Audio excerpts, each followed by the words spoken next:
The anime begins with our protagonist, who, for now, does not have a name. He appears frustrated, since the servers of the game he used to play have just been shut down. As someone who spent at least 10 years immersed in the world of games, he decides to act logically, like any gamer would, and chooses to search the internet for a truly difficult game. During the search, he comes across a strange page. Upon opening it and analyzing the options, he notices a mode called Inferno, described as so cruel that there would not even be time to cry. That catches his attention. Observing the huge difference in difficulty between the classes, he chooses the Summoner, which was considered even harder than the Demon King himself. However, for this class, it would be necessary to start as a simple deer and then undergo a test. He finds it strange, but ends up thinking that he should accept it. Curious, he agrees and clicks the option. Next, he is transported to another world, where he practically is reborn. His new parents give him the name Alan.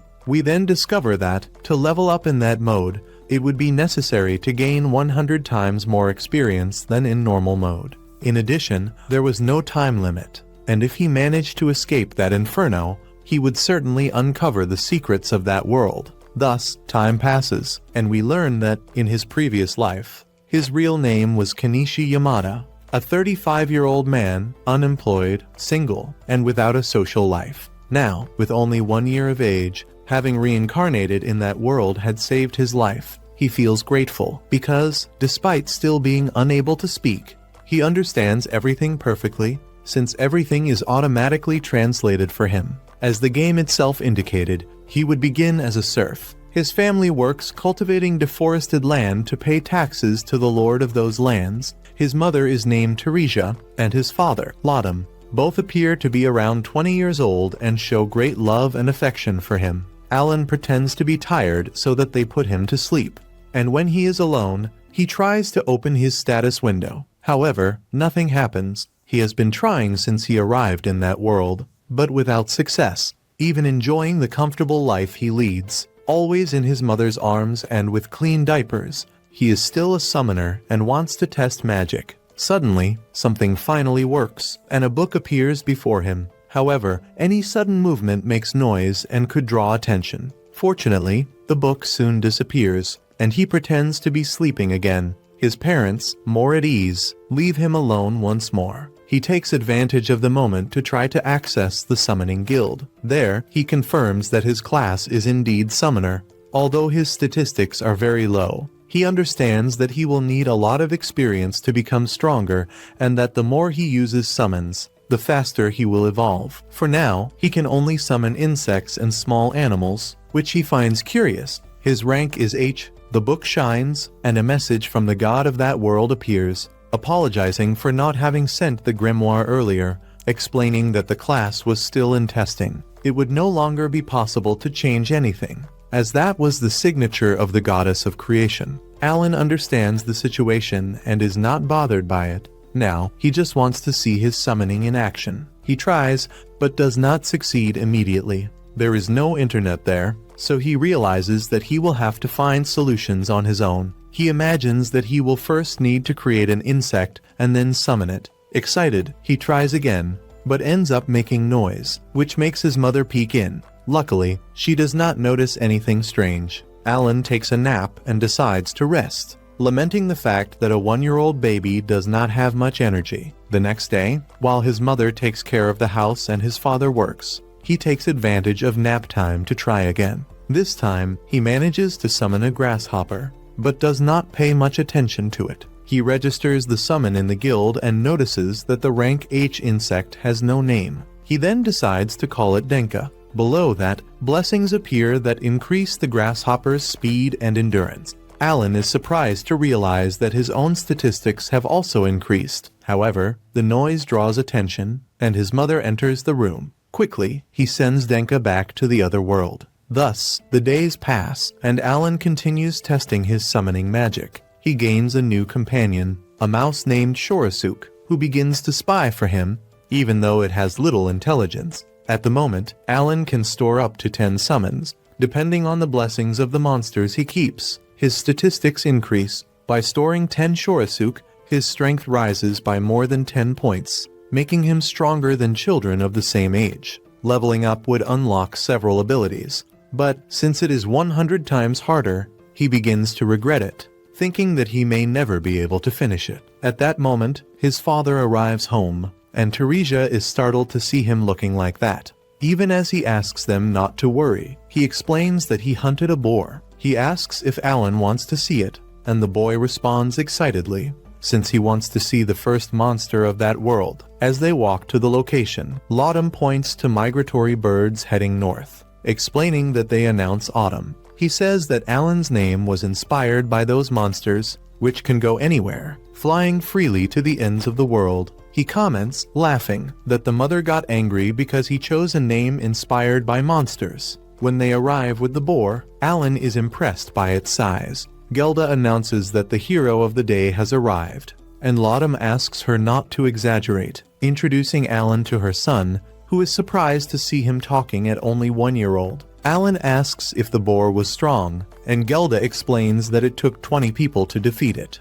since it was a rank C monster. 10 months pass, and Alan finally reaches level 2 as a summoner. Now, he can create rank G summons and even synthesize them. His storage space increases, and he gains a kind of memo where he keeps information and thoughts. Excited, he wants to try synthesis, but since he still does not have enough mana, he decides to eat, recover energy, and then test it quickly. Even so, he continues completely without mana. Still, Alan does not think about giving up. If he cannot perform monster synthesis, he decides to try creating a rank G1, but fails again for the same reason: lack of mana. With no other alternatives at that moment, the only option left is to go to sleep.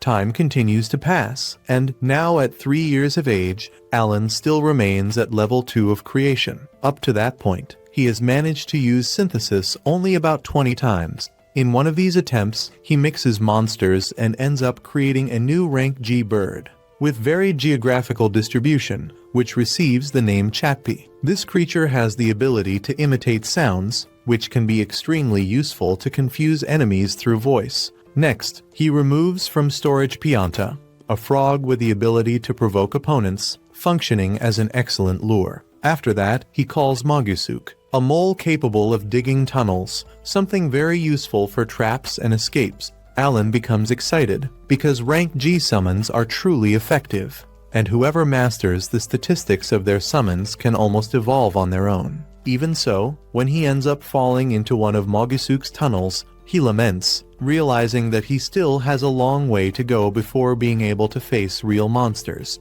At that moment, he remembers that it is already 3 in the afternoon, and that Kirina should arrive at any instant. And, as expected, she appears right after, calling him to play. Kirina is the neighbor's daughter and the same girl who usually beats him up while they play knights. Alan wonders where so much strength comes from, until he remembers the bonuses received because of his summons. Sometime later, we discover that Teresia is pregnant again. She asks Kirina to return home quickly, because it was getting late. The girl obeys, says goodbye, while Alan is left sprawled on the ground, completely exhausted. Shortly after, during dinner, Alan tells his father that he intends to help him.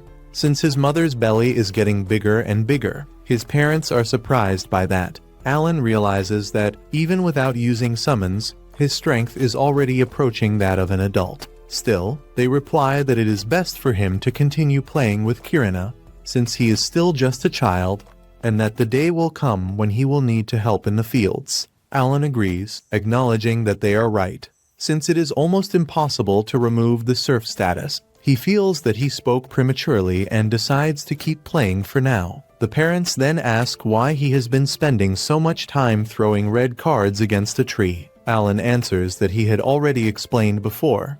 If monsters appear near the house, he wants to be able to protect his mother. His father is moved upon hearing this, although, in truth, Alan was only testing whether he could unlock other abilities. At that point, Laudum comments that he is looking forward to the evaluation ritual, which happens when children turn 5 years old, the moment when the god of that world evaluates what gifts they possess and whether they are considered valuable. Depending on the gift, it might even be possible to escape life in the fields. Time passes once again, and when winter arrives, Alan thinks about returning to train his summons. However, Kirina appears and drags him to train with the sword, or rather, to get beaten again. His father arrives and mocks the situation. Then, his mother is startled upon seeing Denka and ends up falling to the ground. Alan acts quickly and hides the summon, but soon realizes that labor has begun. He helps by heating the water and warns his father, who becomes confused with everything happening at the same time. Fortunately, Matilda, Kirina's mother, arrives along with Gelda and her daughter. Matilda warns that the men need to leave and are expelled from the house. She takes control of the childbirth, and, at dawn, everyone wakes up to the baby's crying. Upon entering the room, Teresia tells Laudum that it is a boy. When they ask what name he wants to give the child, he chooses Masu. Teresia likes the name, but asks if he was also inspired by some monster. Laudum stands up angrily, but, to his surprise, Teresia simply laughs. Meanwhile, Alan wonders why he reincarnated in that world. He really wanted an extremely difficult game, something that demanded all his strength. His previous life was empty. No money, no diploma, no girlfriend. Nothing besides the desire to become stronger in a game, or at least that was the plan. His mother asks him to come closer, and upon touching his younger brother, Alan begins to cry. Teresia tells him not to worry, while Alan thinks that he still does not know how he will do it, but promises himself that he will free his parents from the serf status and take care of everything. As soon as Alan turns 5 years old, the moment of the evaluation ceremony arrives. On the way there, he asks his father how it works. Raiden explains that it is a special event in which everyone, from servants to nobles, must participate once they reach the age of 5. If they demonstrate any kind of talent, they can be freed from servitude. The only drawback is that there are many competitors. Since they settled in that land, people have been having children one after another, and now there are many children about to turn 5 years old, just like him. When Raiden finishes explaining, Krina, excited, asks if they will go together to the evaluation ceremony. Some time later, Krina shows her excitement upon arriving at the commoner's village and comments that if she is evaluated as a Chinese swordsman, she will become a knight. Alan looks at the people around him and realizes that some are very well dressed. He wonders if they are really commoners. Even so, it is surprising to see everyone participating in the ceremony at the same time. It is evident that some children are dressed better than others, something even a child can notice. As they walk, some people make comments about Alan's appearance, saying that he must be a servant because of his dark hair and eyes. Finally, 3 priests come out of the church before the ceremony begins and declare that me, the god of creation, blesses everyone equally with great opportunities. The country has already seen heroes whose lineage can be traced back to servitude. As examples, they mention Classy Santa, who was born a commoner, and Durf, the Lord of the Sword, who also had humble origins. Alan remembers that, in the game, classes such as Hero or Lord of the Sword could only be obtained by people from lower social classes. That seemed to be just a game setting, but it clearly applied to that world. This explains why everyone, from the top to the bottom, needs to go through the ceremony. Everyone enters the evaluation site and observes the statues of the gods worshipped in that world. Alan recognizes the central statue as me, the god of creation, the same entity who sent him the letter. When the ceremony begins, the priests announce that they will start with the village chief's son, Boji Palomas. They ask him to place his hand on the crystal ball and explain that any talent or attribute will be recorded on the metal plate behind him. The boy follows the instructions, and as soon as he touches the crystal ball, his statistics appear on the plate. Alan realizes that it is very similar to the status screen of his grimoire. The boy shows talent as a merchant, which makes his father extremely happy. He hugs him proudly and even cries with emotion. Alan realizes that having any talent at all is already a reason for celebration. The information is displayed with rankings instead of numbers, and Alan confirms this by checking his grimoire, satisfied to know that no one besides him can see it. As the ceremony continues, Alan learns that not everyone has talent, which makes it even more valuable to obtain one. Next, a boy named Doroga steps forward and reveals talent as an axe user. Alan is surprised, as it is the first A-rank talent to appear. This indicates that it is possible to reach high positions without belonging to the nobility. When almost everyone has already been evaluated, it is Krina's turn. She runs excitedly toward the crystal ball, curious to discover her talent. As soon as she touches the object, it begins to shine intensely, leaving everyone speechless. Those present are shocked as they witness the miracle. Krina possesses the talent of Lord of the Sword, one of the rarest and most powerful that exist. The guard proudly announces that his daughter has obtained the best possible talent. However, Krina feels a little disappointed, because she wanted to be a Chinese swordsman. For Alan, however, this is no surprise, since that talent explains just how absurdly strong she is. Finally, it is Alan's turn. His parents wait anxiously to discover what his talent is. When he places his hand on the crystal ball, the glow is even more intense than before. Raiden immediately approaches to check if everything is all right, and Alan comments that Krina had already caused something even more impressive. When they try to read the plate, Raiden explains to the priest that they cannot read and asks him to inform them of Alan's talent. The priest agrees, but all the excitement disappears when he states that Alan has no talent at all. For a moment, Alan almost panics, but soon realizes that something is wrong. He carefully observes the metal plate and notices that, in the space where the talent should appear, there is only a writing error. This irritates him because it is clearly a bug. He even ends up blaming the god of creation, thinking that he should learn to balance the game better, since now no one will know that he is a summoner. Even so, Raiden takes Alan back home, where his mother is waiting. During dinner, his father says that talent is not everything, and that, regardless of that, Alan will always be his pride. Teresa agrees, and Alan realizes that, despite being very poor and not even having a bathtub, he is happy to have been born into that family. At night, Alan consults his grimoire and realizes that all of his attributes are extremely high. He understands, then, at least one thing: he is the only one in that world who is playing on Hell mode. All the children at the ceremony were 5 years old, which means they should be at the same level.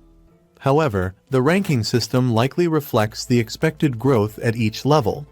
That would explain why everyone has E-rank attributes, while progress in Hell mode amounts to only 1/100th of the normal rate. Considering these intervals, the displayed values represent only a fraction of the real ones, making ordinary people much weaker than they appear. He was pulling his hair out or yanking it, imagining this somewhere far above. But reality came crashing down to put an end to mediocre games in his place.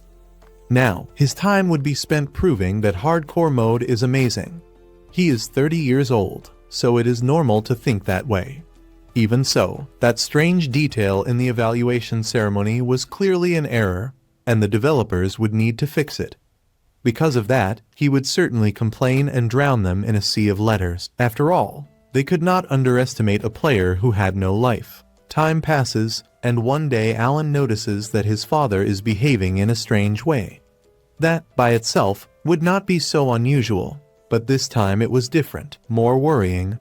It was not just his usual odd behavior, but something abnormal even for him. His mother comments that he had been like that ever since he arrived home late the previous night. Shortly afterward, they go to Gerda's house to celebrate the fact that Krina is now a Lady of the Sword. Upon arriving there, Krina excitedly tells Alan that the talent of Lord of the Sword is even better than that of Chinese Sword, so now she will become even stronger.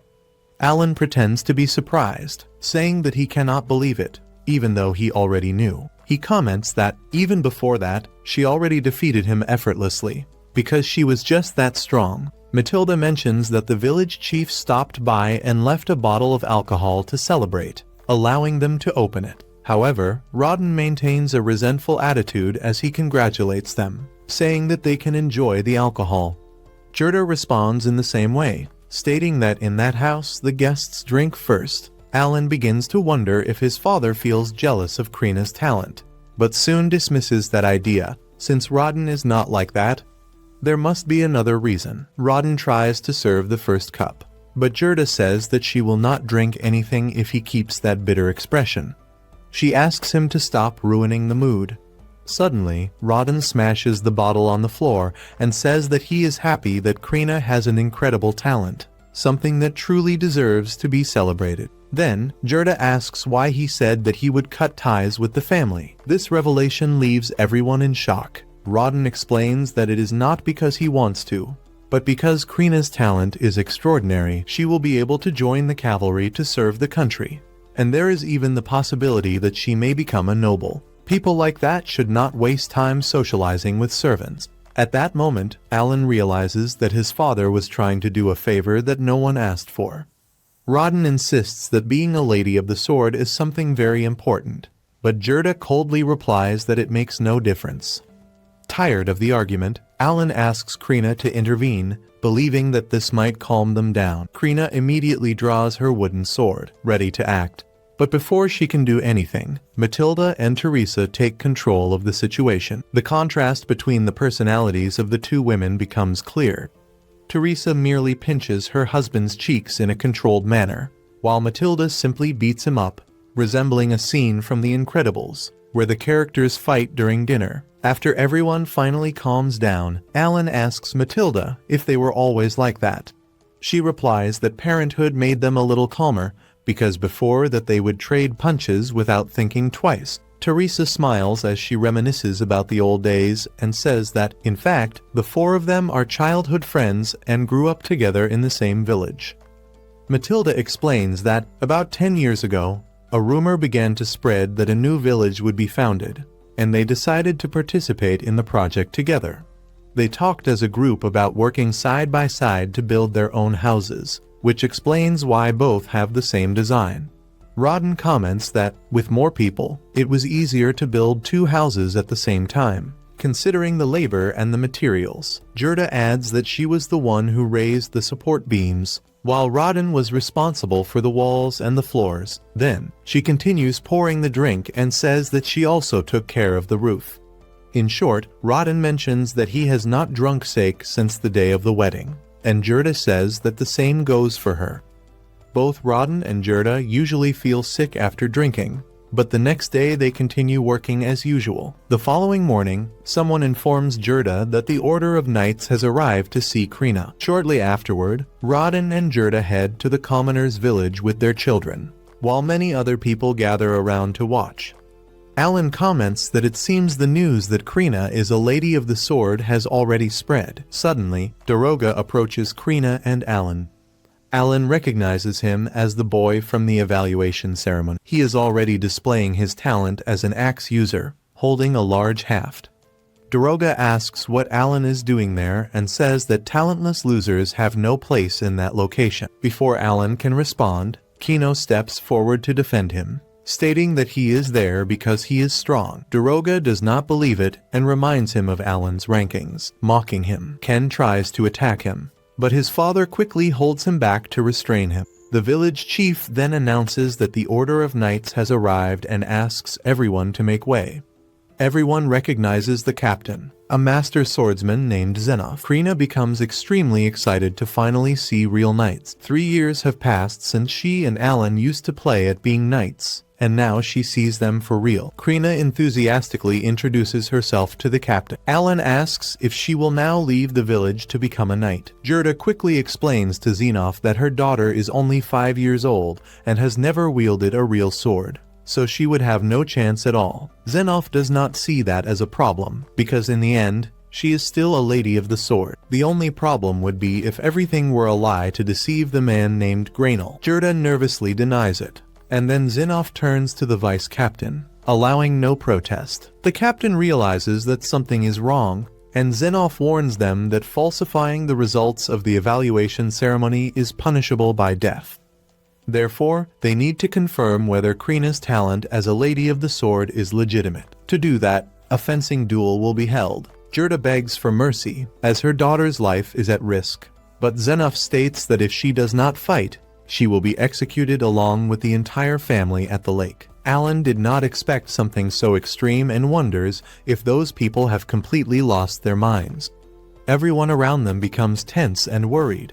However, the moment Krina sees a real sword for the first time, She immediately runs toward it and asks if she can use it. Krina accepts the challenge and faces Leberand, the vice captain of the knights, surprising everyone by wielding a massive sword with great precision.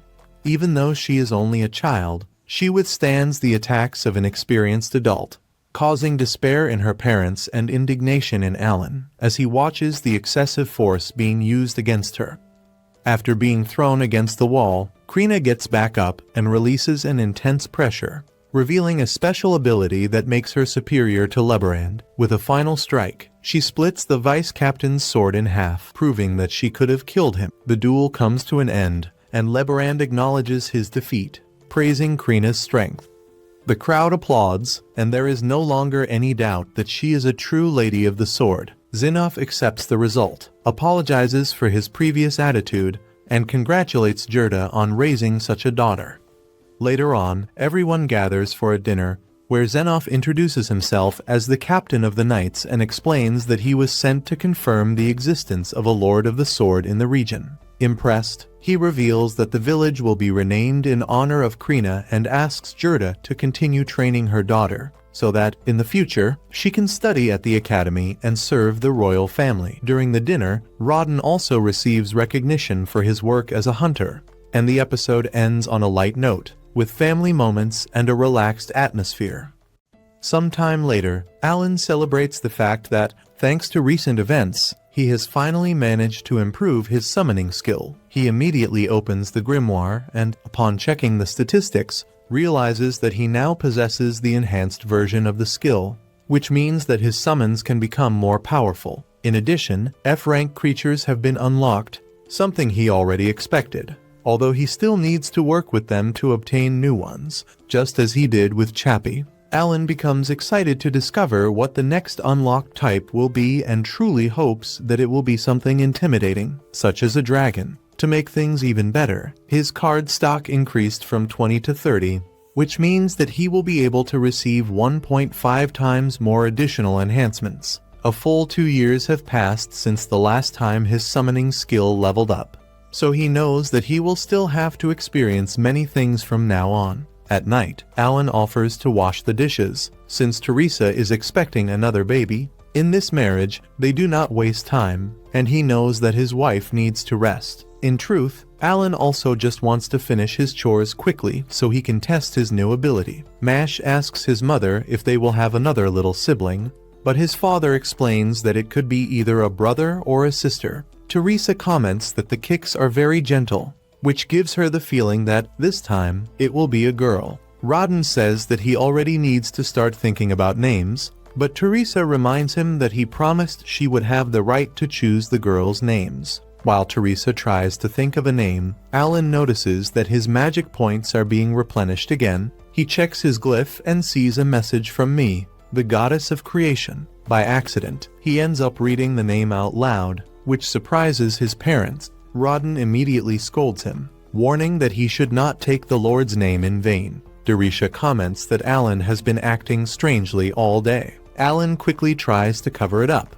pretending ignorance, and blames the unfortunate timing and the developers for what happened. He then completely changes the subject and comments to his father that the scar on his arm is visible again. Rodden then explains that this happened because he overcame a test from the gods during the boar hunt that day. It is a special moment that occurs occasionally, usually when someone gets married, and it causes a sudden wave of energy that heals all wounds and removes fatigue. Alan pretends not to know anything, but looks excited, assuming that this is simply how it works. That is how the act of leveling up is described in that world. Rodden is a seasoned veteran in boar hunts, and even though Alan cannot see his statistics, he bets that his father must have a very high level. Despite his summoning skill having increased, Alan remains only at level 1 and has never defeated monsters beyond the weakest ones. In addition, servants cannot leave the village without permission, and the only exception is their own home. Because of this, Alan decides to ask to participate in a hunt, but his father immediately refuses, saying that the forest is no joke and that danger can cost lives. Alan does not argue any further. That night, he decides to check the grimoire again to reread Me's message. Although he already knows what it is about, After all, he had sent some rather toxic complaints, as expected. The defective text of the evaluation ceremony was finally corrected. The message also explains why his statistics appeared as E rank. This happened due to the slower level increase in Hell mode. As compensation, an attached file with the raw data was sent. Alan decides to analyze the attachment immediately and discovers that his true classification is focused on magic points and intelligence, which makes total sense for a summoner. He has the same number of A, B, and C rankings as Krina, so there is nothing to complain about. In the end, it seems like a fair reward for all the effort. Without wasting any more time, Alan decides to test the enhancements. He starts by improving Denka, and the skill immediately increases the creature's own statistics. Exactly as he suspected, the enhancements do not affect Alan's personal attributes, only those of the summoned creatures. To confirm this, Alan summons Denk. His appearance remains the same, although he is now clearly stronger. This shows that being a summoner is a great advantage. It is not just about summoning large and terrifying monsters, but about strategically enhancing the ones you already have. Alan is quite enthusiastic, but suddenly Teresa enters the room and panics when she sees Denka. Before Alan can stop her, his mother steps on the creature without hesitation. He begins to experiment with all possible fusion combinations, but realizes that he still has not unlocked a new type. The only remaining possibility is to fuse an F-class insect with an AB-ranked creature, also of F-class. When experimenting with fusions, he manages to create a new type of creature, a grass card, class F. Despite the initial disappointment, Alan realizes that it grants an increase in magic points. When he summons it, an apple with arms and legs appears, called a Po, whose aroma ability causes a plant to sprout that releases a pleasant smell. Later, Alan discovers that this aroma reduces the recovery time of his magic points, increasing his daily efficiency. Training with Krina, Alan loses as always, but she notices that he has become stronger. When consulting the grimoire, he confirms that his swordsmanship mastery has increased. Even so, he feels frustrated for not being able to evolve certain skills, insisting on repetitive training while trying to balance responsibilities with his family. At night, Rodden takes a long time to return and is soon brought back seriously injured after a boar hunt. He survives thanks to a rare herb and the gold coins received as compensation from the captain of the knights. Gerda explains that the accident occurred because unprepared commoners panicked, forcing Rodden to save them. Despite the severity, Rodden recovers and shows greatness by forgiving the one responsible. Feeling useless, Alan decides to stop pretending weakness and act to protect his family, fully investing in physical strength. Inspired by his parents, he tries to secure food for the winter using his summoner abilities, but ends up attracting a dangerous Albajaran, a rank B monster. Even with his evolved ability, Alan is defeated along with his summons and realizes the great disadvantage of losing the bonuses when summoning them. Fearing that this might be his end. Closing episode 3. When he hits the ground, the protagonist understands that he needs to think quickly to get out of that complicated situation as soon as possible. Without wasting time, he decides to summon one of his monsters to assist him. By grabbing the creature by the neck, he realizes that he had never put this ability into practice before, but he notices that it works very well to drain energy. Observing more closely, he sees that the beast is already visibly weakened, the result of the great consumption of summoning power during the fight. Even so, this would not be a problem if he could just immobilize the creature that was in front of him. Then, he summons all of his remaining monsters to attack together, and, with a decisive blow, he finally manages to defeat the monster before him. When he looks at the book, he realizes that he received plus 100 experience. Soon after, he begins to celebrate, because he had defeated his first monster. This achievement leaves him extremely excited. Upon returning home, he takes with him the monster he has just defeated. Everyone begins to wonder how he managed to defeat an Albanes. The boy's mother asks how he was able to defeat that creature. He replies that it is a long story and that everything happened suddenly. The people around him become curious, trying to understand whether that was true. The boy's friend becomes very happy when she realizes that he is getting stronger and stronger. One of the men notices a wound on his cheek and asks if he was injured anywhere else. The boy replies that the bleeding had already stopped, so there was no reason for concern at that moment. The man asks if he brought down the beast using stones and a sword. Alan answers that yes. The old man, however, is surprised when he notices several marks that resemble wolf attacks. Alan makes up an excuse, saying that he fought purely on instinct and that he does not even really know how he managed to do that. Next, the man asks Alan for help. Together, they carry the beast to a more secluded place. The man explains that this type of creature usually weighs around 60 kilograms. Then, he explains that after removing feathers, blood, and organs, approximately 20 kilograms of meat suitable for consumption remain. In addition, the feathers also have good resale value. Alan becomes very happy when he realizes that his uncle is willing to teach him everything he knows. However, he explains that, even so, most of the profit must be handed over to the upper class. The 60% tax applies even to wild monsters. Then, he decides to show the boy something, opens the creature's body, and removes a stone, explaining that it is rank D. The man says that magic stones from monsters above rank D are also subject to taxation. He adds that, for the village, these stones have no use. Even so, he asks Alan not to continue hunting in the forest while his father is injured. Still, he gives him a tip. It would be possible to negotiate that bird with a higher-ranking chief. Alan approaches the man and talks with him at length. The scene then shifts to both of them in the royal capital. The man explains that the boy worked very hard to capture that beast, that all the feathers have already been handed over as tax payment, and asks whether the value of the meat could remain entirely with him. The other man asks him to wait a moment. He tries to harden the negotiation, saying that the Baron is demanding more and more meat, which causes almost everything to be taxed. Realizing that Alan was not an easy negotiator, he is impressed. Then, Alan also offers a magic stone. Both of them start an argument so that the boy could keep the stone, since he was still just a child hunting monsters. With few options, the man accepts and allows Alan to keep the magic stone. The boy becomes very happy, thanks him for the help, and realizes how skilled his uncle is at negotiations. Alan asks if, in the future, they could deliver only the magic stones and keep the meat.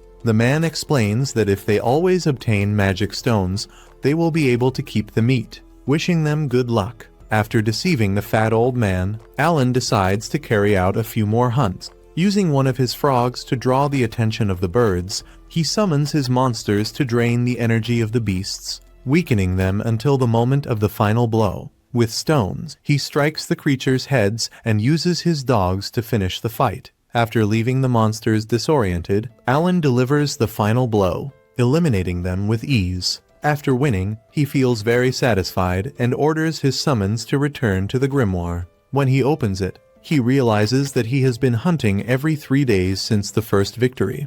But that was the first time he had not lost any summons in combat. Upon reaching 1000 experience, he finally levels up to level 2. The boy now has good skills, but his attribute increases represent only 60% of the expected total. He realizes that he is still not using the full potential of his abilities.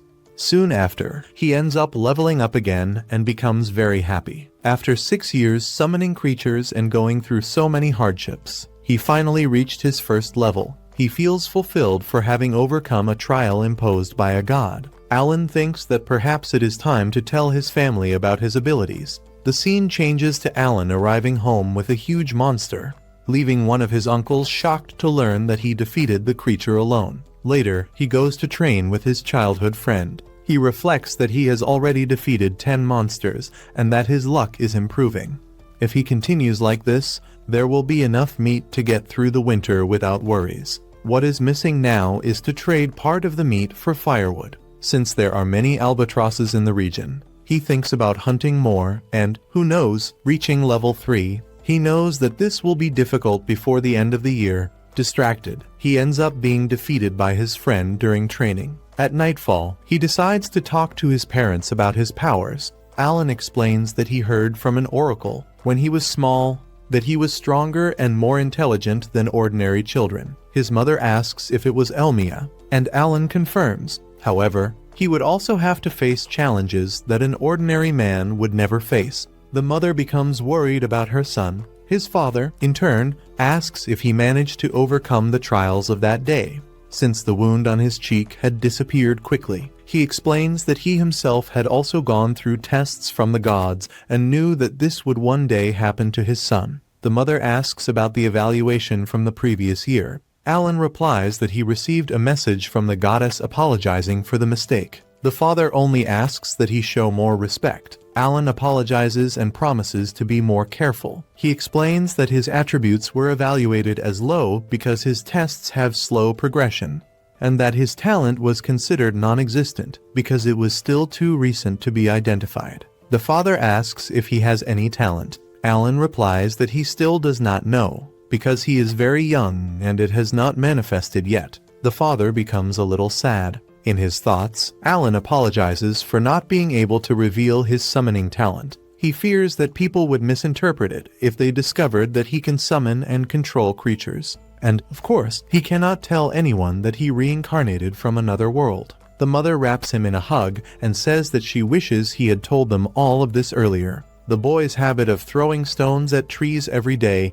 and now facing giant monsters makes her ask if that was because of the Lord's trials. Alan apologizes for not speaking sooner. The father asks what he intends to do in the face of this. Alan explains that he wants to prove that he is worthy by passing the trials. In addition, he has always liked facing his problems head-on. The father understands what the boy means. Now he realizes that the goddess Elmia prepared this challenge especially for him. He knows that it is worth being accepted, and if he faces difficulties, he asks him to never hesitate to tell them everything. Alan thanks his parents for their support. The father asks that this story remain only among them, because he knows that telling this to other people could end up causing problems. Even so, he would like to tell Jerd, and the boy allows it. He knows that Jerd is always bragging that the girl is the Sword Lord and all that. Now he will be able to say that his son has a power comparable to hers. As time passes, winter finally arrives, and Alan begins to separate the meat to cut it.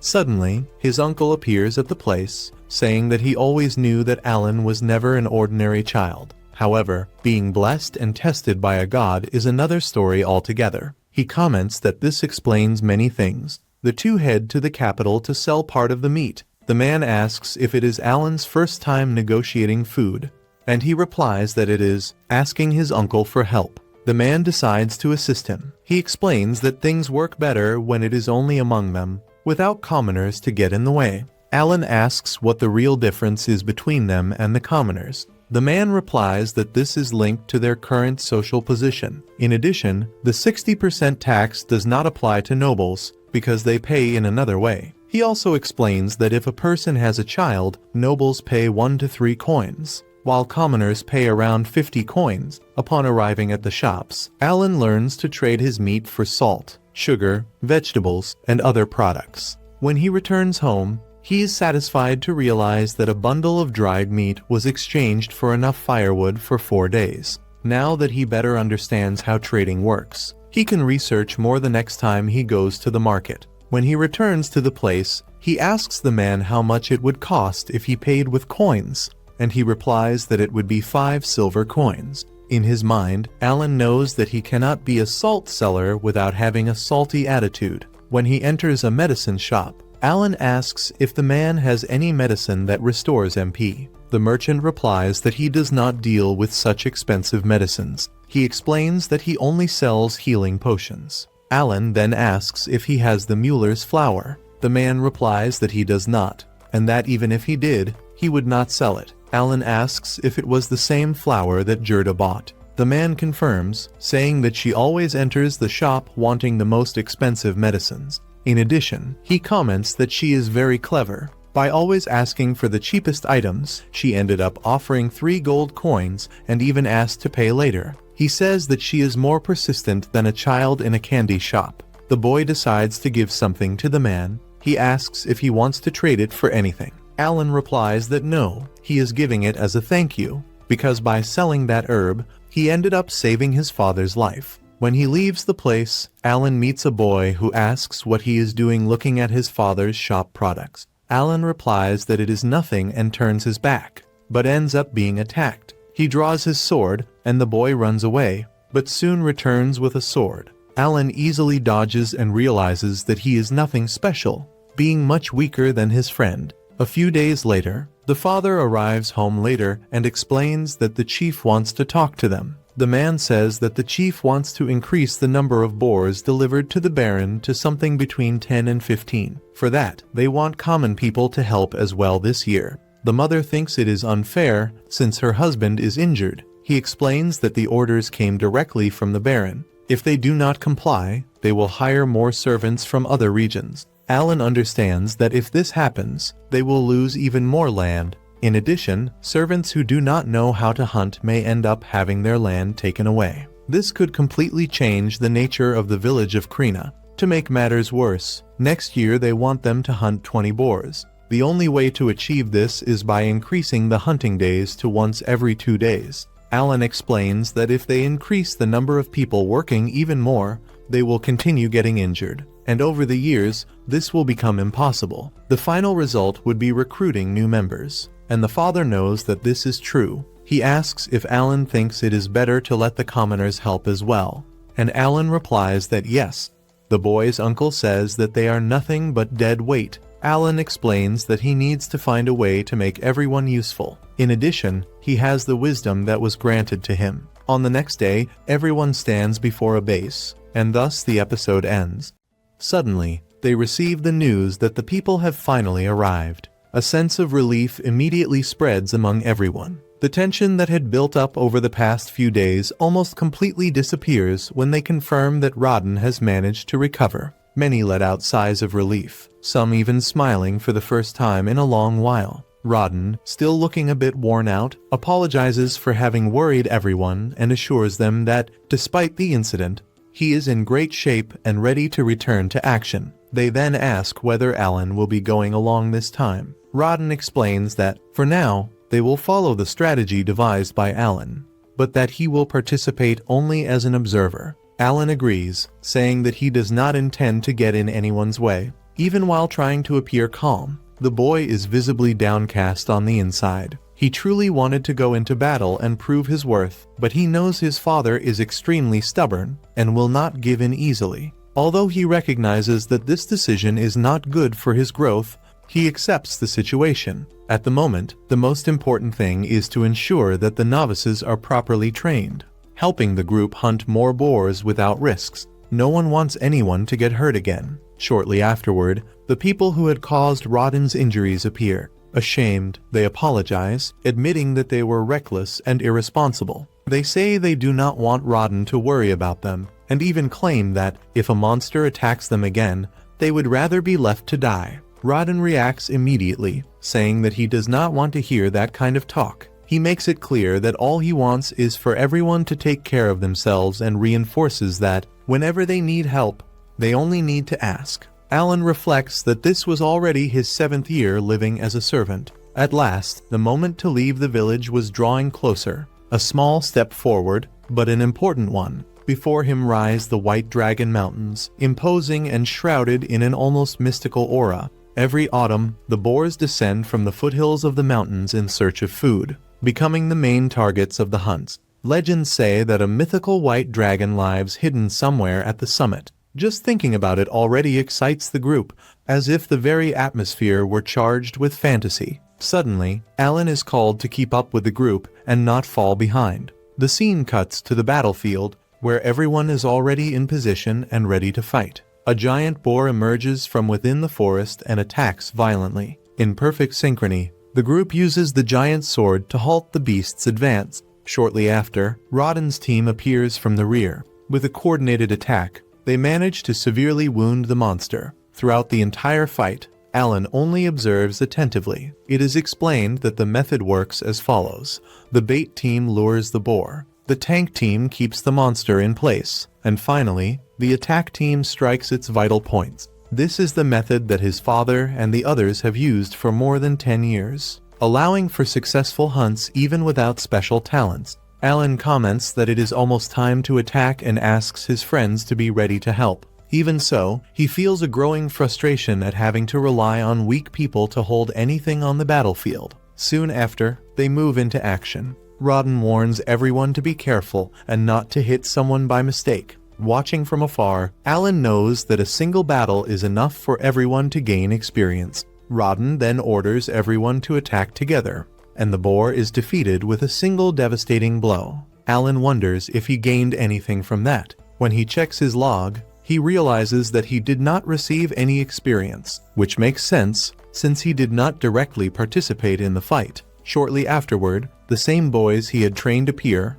thanking him and saying that his advice made all the difference. Even so, in Alan's mind remains the frustration of having been only an observer, leaving a bitter taste of defeat. The next day, the group asks whether Alan will go hunting again. He answers yes, but adds that he would like them to ask his father for permission to use a spear. Everyone immediately refuses, saying that Rodden would beat them up if they dared make such a request. Without wasting time, Alan calls a friend to help him process the monsters that were already dead, properly cutting the parts and separating them. In exchange, he offers 2 packages as payment, and the man accepts without hesitation. Alan explains that those monsters are not part of the official reserves and that proper cutting is essential to sell the meat. He knows he needs to gather 50 gold coins to free his family from servitude. Taking everything to a city butcher would be far too expensive, so outsourcing the work right there is the best option, saving both time and money. He needs to make use of every moment. Later, the group discusses the possibility of forming 2 teams to capture even more boars. The scene cuts to them already inside the forest.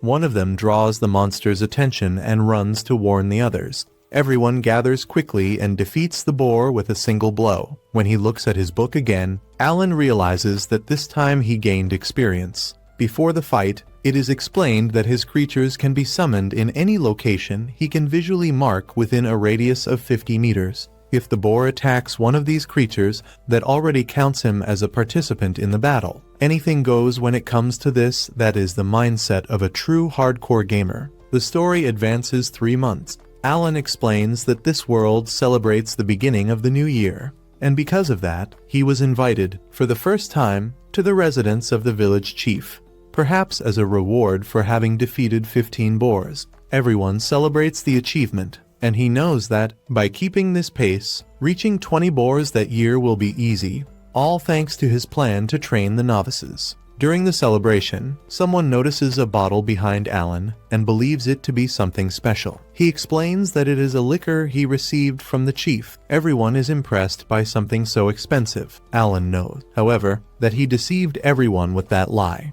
When they ask to drink the liquor, Alan agrees, but sets a condition. They must defeat him in a duel. If they win, the bottle is theirs. Otherwise, he wants permission to use a spear on the battlefield that year. Everyone is shocked when they realize they have fallen into the boys' trap. Even so, they accept the challenge and ask what the competition will be. Alan chooses an arm wrestling match. The first opponent, a large and strong man, starts out dominating, but Alan manages to turn the match around and win in the end. Next, he faces his own father. When he grips his father's calloused hands, he feels his crushing strength. Raid smiles, happy to realize that his son can already compete with him. But even so, he still wins with ease. Alan accepts the defeat, aware that the other man's power is between 150 and 200, rank D, while his father's ranges between 250 and 300, rank C. After drinking more than they should, Gerda ends up getting hit by his wife and is left hanging upside down, drawing laughter from everyone. Alan watches the scene and is impressed, realizing that she must also be rank C. The scene shifts to 6 months later. Alan clearly feels that his level has finally increased and receives a flood of new information. It is too much to process all at once, so he decides to calmly check his statistics page. In addition, he unlocks rank E summoning creatures. He will need to fuse them again to discover the final result. But now he has enough MP to experiment without restrictions. His card inventory has also increased, now able to hold 10 units. The bonuses granted by summoned creatures grow according to their level, so he imagines that he could receive a considerable boost if he manages to fill the inventory with 40 rank E cards. Thinking about that, he believes that he might now be able to defeat his own father in an arm wrestling match. Soon after, he realizes that he has acquired a new ability related to storage. Upon closer inspection, he notices that there is no level indicator next to the skill, which makes him wonder if it could be a fixed ability. While investigating, he notices the existence of an empty space, as if it were a hole. When he puts his hand in, he feels that it is extremely deep. Curious, he throws a stone and realizes that it does not hit the bottom. By concentrating more, he is able to mentally visualize the objects he stored in that space. After throwing several stones inside, he decides to test the limits of the ability and discovers that he can store anything that fits inside the book. He remembers that, in many games, item carrying capacity is an essential factor for player progression. Because of that, he begins to wonder if he received a divine storage ability at precisely that moment. Whether it is a key, a boat, or even a magic carpet, items tend to appear when they are truly needed. He feels that there is a greater reason behind this, something that will eventually require this ability. Next, he decides to test the rank E summons, but realizes that nothing happens. He wonders if perhaps he does not have enough MP, even though he has just recovered his energy. Shortly after, a message appears informing him that he does not have enough magic stones to create a rank E insect. Determined, he goes to his room and grabs all the money pouches he had stored. When he tries to use a stone, he receives another message and realizes that it still did not work. Then, he decides to use the storage ability. After throwing the stone into the space, he finally manages to perform the summoning and creates a butterfly. He spends some time playing with the creature, extremely happy with the result. Days later, he manages to create a saber-toothed tiger, which leaves him even more satisfied. Excited, he performs yet another fusion between creatures. The scene changes to the following day. As he looks around, the boy realizes that even small monsters can pose a danger to children. Turning to a friend, he asks for more details about magic stones. The friend explains that these stones are small gems located inside monsters, usually near the heart, and are mainly used to power magical tools. Magical tools are objects that function when they receive energy from these stones. There are many different types of them in the capital of the kingdom. Rank D and C stones have great value for the capital's residents, while rank E stones are practically disposable,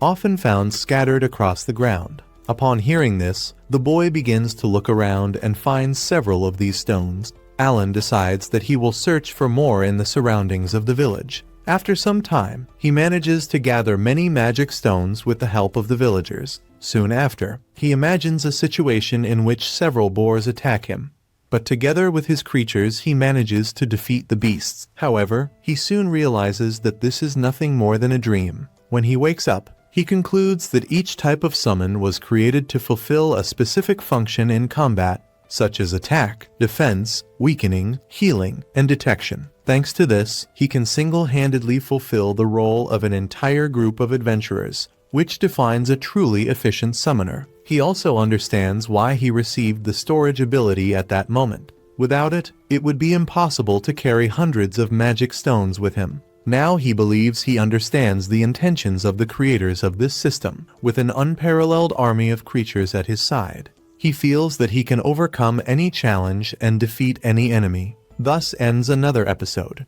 As soon as they arrived at the noble's residence, they were received with a direct question: what did they want this time?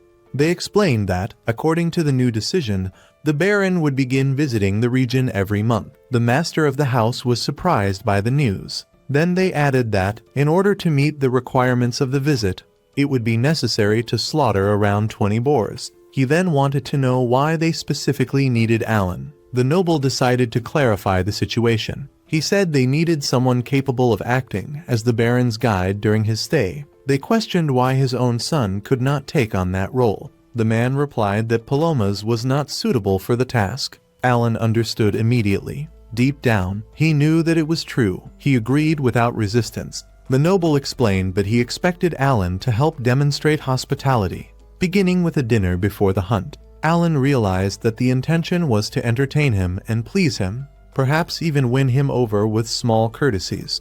Even so, he made it clear that he would not be easy to manipulate. The noble had heard comments that Alan's ideas had contributed to the success of the hunts the previous year. He was confident that the boy would be able to handle that responsibility. In Alan's thoughts, however, he cared little about the Baron. The reality was that, as a serf, he did not have many options to leave the village. If he continued merely hunting boars and albatrosses, it would take at least 10 years to reach the status of commoner. The boy's father explained that, if he refused, there would be no problem. Alan remembered something important. The Baron had the authority to grant the title of commoner. That could be his chance to rise in the social hierarchy. After reflecting, he decided to accept the role of guide. On the day of the Baron's arrival, the city was restless. Nobles made a point of flattering him. His daughter, Sissel, was also present. The Baron thanked Deboki for the work carried out over more than 15 years to establish Krina village. Ever since the land reclamation decree, he said that, throughout the entire Grinvel fief, there was no greater example of success. He apologized for the confusion involving the boar meat. He knew that the extra request was troublesome, but he could not refuse a direct order from the king. The host was shocked to learn that the request came from His Majesty himself. Irritated, he blamed Viscount Carmel for having mentioned the hunts before the king. The butler advised him to calm down and taste the meal. Upon trying the dish, he was surprised by the flavor and asked what kind of meat it was. Not knowing how to respond, the host remained silent until Alan asked for permission to speak. He explained that it was a dish from Albahiron, prepared with meat slaughtered the previous day. They had used breast, thigh, and liver, seasoned with fresh herbs. The Baron asked whether the boy was the host's son. He replied that he was not, that Alan was a separate case. Someone at the table recalled that he was Rodden's son, the hunter. Alan thanked them for recognizing his face and informed them that he would be the guide on that occasion. The Baron was impressed by his manners and asked whether his father had been a knight. The host explained that he came from a family of serfs. Sissel showed irritation and questioned why they had allowed a serf to be present in the house. Her father immediately reprimanded her, asking her not to treat anyone that way. Even so, she continued to stare at Alan with displeasure. The Baron called the boy and asked whether he was prepared to present the details of the following day's hunt. Alan promptly agreed. The man explained that, if they did not reach the mark of 20 boars, his knights would take the front line. Alan realized that he did not fully trust the serfs. Cecil, on the other hand, became excited at the idea of seeing knights slaughtering boars. Alan apologized, but stated that 20 boars were a small number for them. Everyone was surprised to hear that coming from a child. He assured them that they would meet the target and that their performance would speak for itself. Before departing, the Baron asked Zinnov to take care of his son and keep everyone safe. Zinnov accepted without hesitation. At the camp, Alan indicated the hunting location and suggested that they climb the tower to observe the area. Cecil was impressed by the view. He explained that that was the forest where they faced the boars. Soon after, they were informed that the hunters had arrived. Alan commented that the armor being used had been produced from scraps of hide, bones, and tusks from previous hunts, and asked that they convey thanks for the authorization. On behalf of his father, Rodden, he explained that the strategy consisted of attracting the boars into the hunting zone. Speed was essential, which was why they used light equipment. He asked for patience, as it might take some time before the animals appeared. The Baron was impressed and remarked that he would send a tutor the following spring to help Alan study for the academy entrance examination. The boy understood, but he knew that, in the reality of Krina, studying was something distant. Suddenly, a man appeared running, chased by a boar. He and his group raised their shields to protect themselves. Then they used spears to wound the creature, and Rodden appeared to deliver the final blow. Everyone was impressed by the group's coordination. Even without great individual strength, they worked together and considered themselves worthy of being called warriors. Soon after, 2 boars appeared. Some suggested calling the guards, but Alan asked them to wait. He explained that the hunters were trained for that type of situation. In his thoughts, he believed that every creature lured in should be killed. Letting one escape was wasteful. However, in the past 10 years, he and his father had not managed to eliminate all the animals, mainly due to the lack of proper armor. 60% of the meat was collected as tax, and the remainder had to be exchanged for basic items. The spears were the only equipment they could improve. Even so, by mastering efficient strategies, they were gradually able to enhance their resources. After observing the difficulty of the confrontation, someone commented that 17 boars were still missing. Alan corrected them. Only 10 remained. 7 had already been slaughtered at the end of the previous year. He believed they would reach the target before the following month. The Baron was impressed and concluded that his knights would not be necessary. Alan gave thanks, imagining that his father would be pleased. Then he made 2 requests. The first was authorization to construct 2 shield walls. The Baron asked whether that was for the next hunt or already in preparation for the following year. He then asked if Alan needed anything else. As his second request, the boy asked for permission to acquire goods that were not available in the village, especially alcoholic beverages. He explained that he wished to trade them and allow their distribution among the servants. The man questioned the reason. Alan clarified that, with the increase in the number of boars being slaughtered, there was a real concern that the abundance of meat might reduce the value of the village's products. Exchanging part of the meat for imported drinks would help prevent a possible collapse in the local market. Furthermore, he emphasized that the hunters risked their own lives to be effective. The man understood. The drink would help keep morale high. He stated that he would consider the request favorably. Alan expressed his gratitude. Before concluding, the Baron remarked that they had been fortunate and advised them not to let it go to their heads. The scene shifts to everyone gathered before the man. He praises the group's hunting skills and states that great achievements deserve rewards.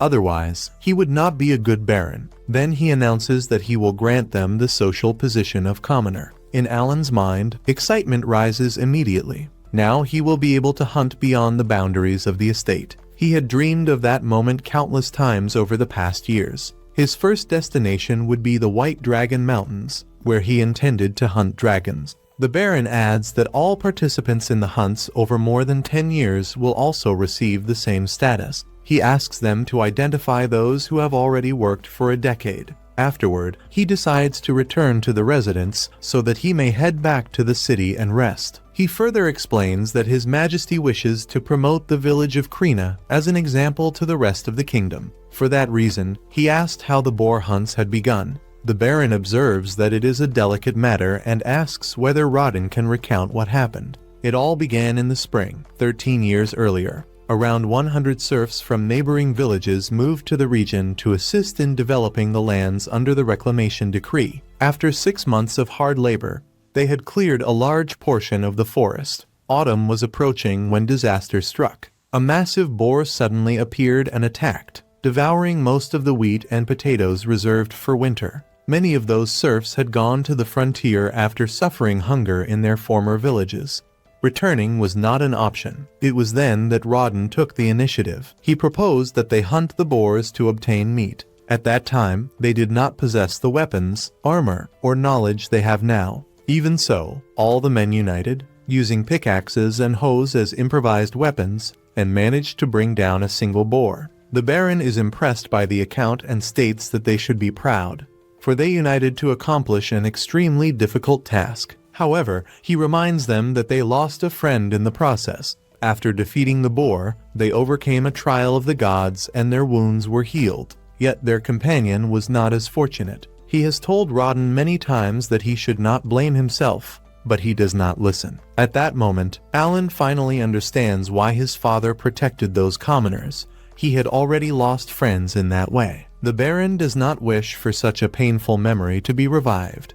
But he wants Rodden to understand something. Despite the losses, the village would never have prospered without his prudent decisions. He wishes to honor everyone's bravery with new rewards. Rodden then asks whether his son could work in the Baron's household. The man consults the butler about the existence of a vacancy.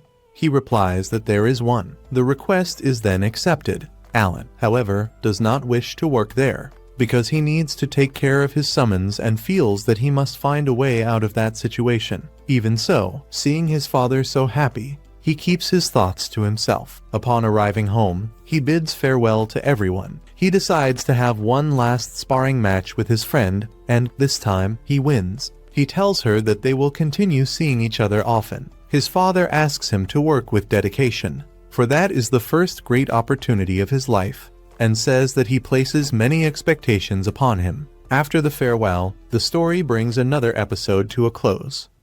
After moving to the state of Grainel, Alan gradually begins to adapt to his new routine, especially to Cecil's constant requests. One day, she asks for help picking fruit from a very tall tree. The two of them make a great effort to reach the fruit, but when they finally succeed, Alan takes a bite and immediately spits it out, because the taste is extremely unpleasant. He comments that fruits that grow on very tall trees are usually quite sour, and asks if she already knew that before making him taste something that did not even seem edible. Cecil assures him that she had no idea. Without prolonging the discussion, she says that now she wants something sweet to remove the bad taste from her mouth and decides that she needs to go to the market to make up for the situation. Before Alan can respond, the sky suddenly darkens. When he looks up, he sees a huge aircraft crossing the skies. Cecil does not understand his astonishment and explains that it is just a magical ship,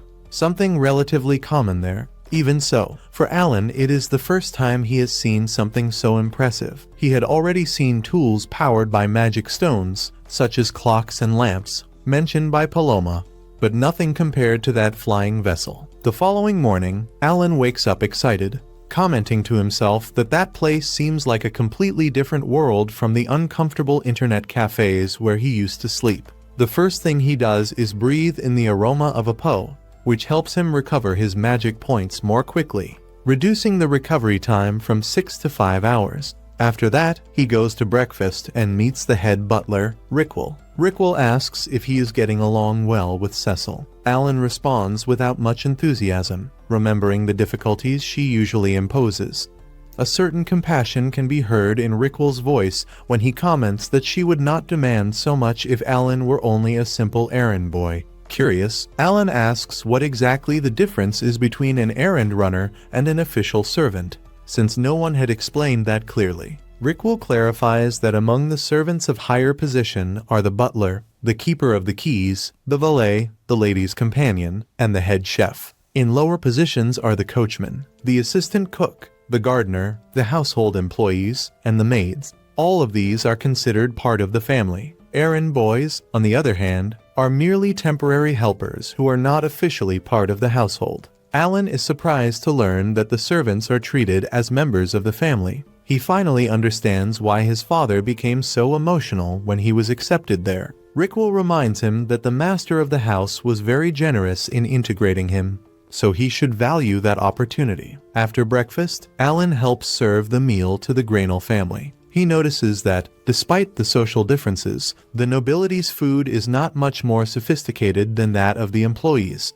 In silence, he observes while everyone eats. Grainel's wife comments that he learned the duties of a servant quickly. Alan politely thanks her, saying that he owes it to the patient teachings of his superiors. Verosa praises his posture and tells her husband that she likes the boy's manners. Grainel agrees, stating that even without talent, his manners are impressive. Alan is surprised to realize that Grainel already knew about his lack of talent, understanding that the man investigated his past. When Cecil discovers that he does not possess any special talent, she takes the opportunity to proudly say that she is a 2-star sorceress. Alan is genuinely impressed, since that is a high classification. She continues bragging, mentioning that her brother Mihai is a skilled swordsman. The grandmother soon scolds her, saying that it is not proper to boast about one's own gifts. Meanwhile, Thomas, the other brother, begins to cry, asking why he is the only one who does not possess any talent at all. The father tries to encourage him, explaining that he will be able to study at the nobles' school in the capital. Thomas replies that he would like to attend the city academy, as Mihai did. But the father explains that that institution is reserved only for those who have special talent. Grainel adds that he himself studied at the nobles' school, and that it was there that he met his wife and formed his family. Thomas accepts the situation with sadness, and Cecil notices that he is still downcast. Later, with the afternoon free, Alan decides to leave the mansion to visit the market. For him, it is an environment completely different from the village where he grew up. Excited, he decides to enter the Adventurers Guild. Without hesitation, he asks the receptionist if he can become an adventurer, informing her that he is 8 years old. She apologizes and explains that the minimum age for registration is 12 years old. visibly disappointed. Alan does not give up on his dream of facing monsters, even while performing the role of servant out of respect for his father. He then decides to observe the reward posters fixed to the wall. He sees level E missions for horned rabbits, level B for goblins and giant frogs, level C for orcs,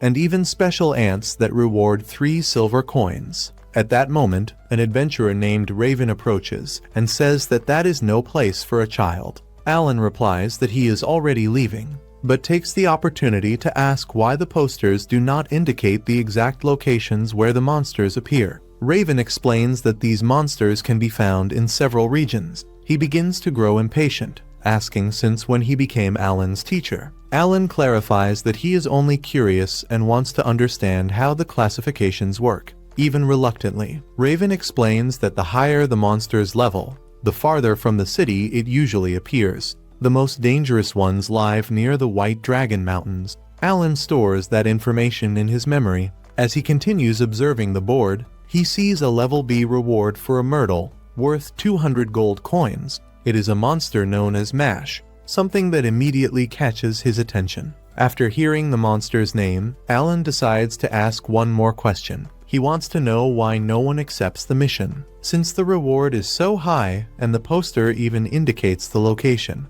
Raven explains that the target is extremely strong and incredibly fast, which makes it very dangerous. For that reason, the most appropriate course of action is to leave that kind of threat to the Order of Knights. Alan smiles faintly, realizing that Raven has already revealed a great deal of information. Even so, he takes the opportunity to ask about the white dragon mentioned on the board. Since the reward appears to have been there for a long time, Raven shows a certain weariness at so many questions, but Alan promises that he will leave as soon as he answers. He then explains that no one accepts that mission because the white dragon is far too powerful. However, in the White Dragon Mountains there are enormous deposits of mithril, an extremely rare and highly valuable metal. Many people wish to extract it, but as long as the dragon remains there, that is impossible. For that reason, the reward continues to increase over the decades. Upon hearing this, Alan quickly concludes that mithril must be worth more than 1,000 gold coins.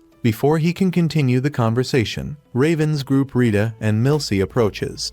They also notice Alan's dark hair and eyes, something uncommon. He simply explains that he was learning about monsters and thanks Raven before leaving the guild. He has already obtained almost all the information he wanted and now feels that he is ready to take the next step. As he leaves the city, the cold air hits him, but he does not intend to waste the day off that he earned with so much effort. A guard tries to stop him and asks for his travel authorization. Alan then shows the crest of the Grand Bell family, which grants him free entry and exit from the city. The gates open, and he runs toward the forest, determined to face as many monsters as he can. He has waited 8 years for that moment, but he knows he should not stray too far from the city.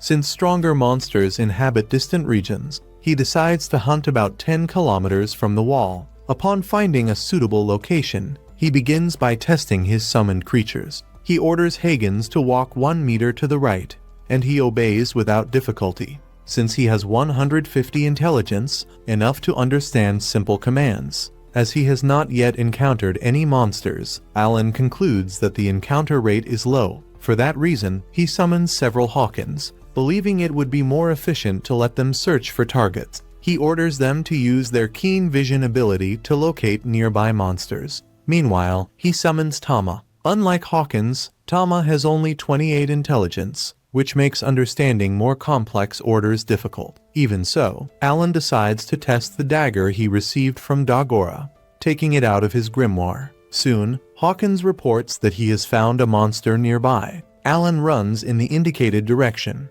but begins to realize that he should have given more specific instructions, such as limiting the search area. Shortly after, he spots a group of goblins. He hides behind a tree, but is quickly detected. Without wasting time, he summons Tama 5 times and then 5 more times, completely surrounding the goblins. Since he can summon creatures at any point within a 50-meter radius that is within his field of vision, the strategy works well. He orders Tama to attack with his claws, and this time the tiger understands immediately. Despite the strong start, the goblins react. So Alan decides to change tactics and summons Papillon, who possesses the ability to induce sleep. The technique works, leaving several goblins asleep. He tries to attack them with stones, but realizes that the damage is not sufficient. So he lets Tama finish off the enemies. After defeating 5 goblins, Alan receives 1,000 experience points, which he considers excellent. He understands that efficiency is essential. Even if a goblin offers less experience than a giant boar, it can be defeated much more quickly, making the overall gain superior. After collecting the magic stones left behind by the monsters, he asks Hawkins to search for more groups of goblins within a 3-kilometer radius. Upon finding others, Alan repeats the strategy several times, accumulating experience until nightfall. By the end of the day, he has defeated 5 horned rabbits and 80 goblins, totaling 16,050 experience points and gaining 2 levels. During the battles, he also realizes that Papillon has about an 80% chance of inducing sleep in goblins, which demonstrates that even a single summoned creature can be extremely useful against large groups, depending on the right ability. He also learns more about magic stones. Rank D stones cannot be used to create rank E creatures, and the reverse does not work either. This means that there may be situations in which lower level creatures are necessary. Determined to continue hunting, his routine begins to attract attention. The Baron summons him, praises his performance, and questions what he does on his days off, since he leaves at dawn and returns late. Pressured, Alan admits that he hunts magical creatures outside the city, justifying himself by saying he is Rodden's son and has it in his blood. The argument convinces the Baron. The tension rises when the Baron mentions the horned rabbit Alan has supposedly been raising, revealing that he has been under observation. The Master believes the boy is trying to domesticate beasts to sell meat illegally and advises him to stop. Alan clarifies that he only discards the carcasses. A profitable agreement then emerges. The Granbert family will buy each carcass for 1 silver coin. With official permission to hunt, Alan begins to profit in addition to gaining experience. He sets aggressive goals to slaughter at least 100 goblins and hunt horned hares to accumulate XP, magic stones, and money. During the hunt, his radar detects something moving far beyond the normal range. Upon investigating, he finds a trio from the guild cornered and gravely injured. Ilithy refuses to abandon her companions. Unable to reveal his summons, Alan decides to fight using only his own attribute. At level 12, with attack and speed above 300 points, he surpasses rank D monsters without magical assistance and neutralizes the main threats, leaving only a weakened goblin for the adventurers to finish off. Rave is on the verge of death, and the group has no magical power left to heal him. Rita falls into despair, but Alan uses the Herb of Life, a rare item generated by Memetero. The effect is immediate. The bleeding stops and Rave stabilizes. Relief spreads through the group. Noticing that Rita is also injured, Alan hands her another herb. The adventurers are shocked to see something so valuable being used so casually. To them, it is a rare treasure. To Alan, it is merely a resource from his system,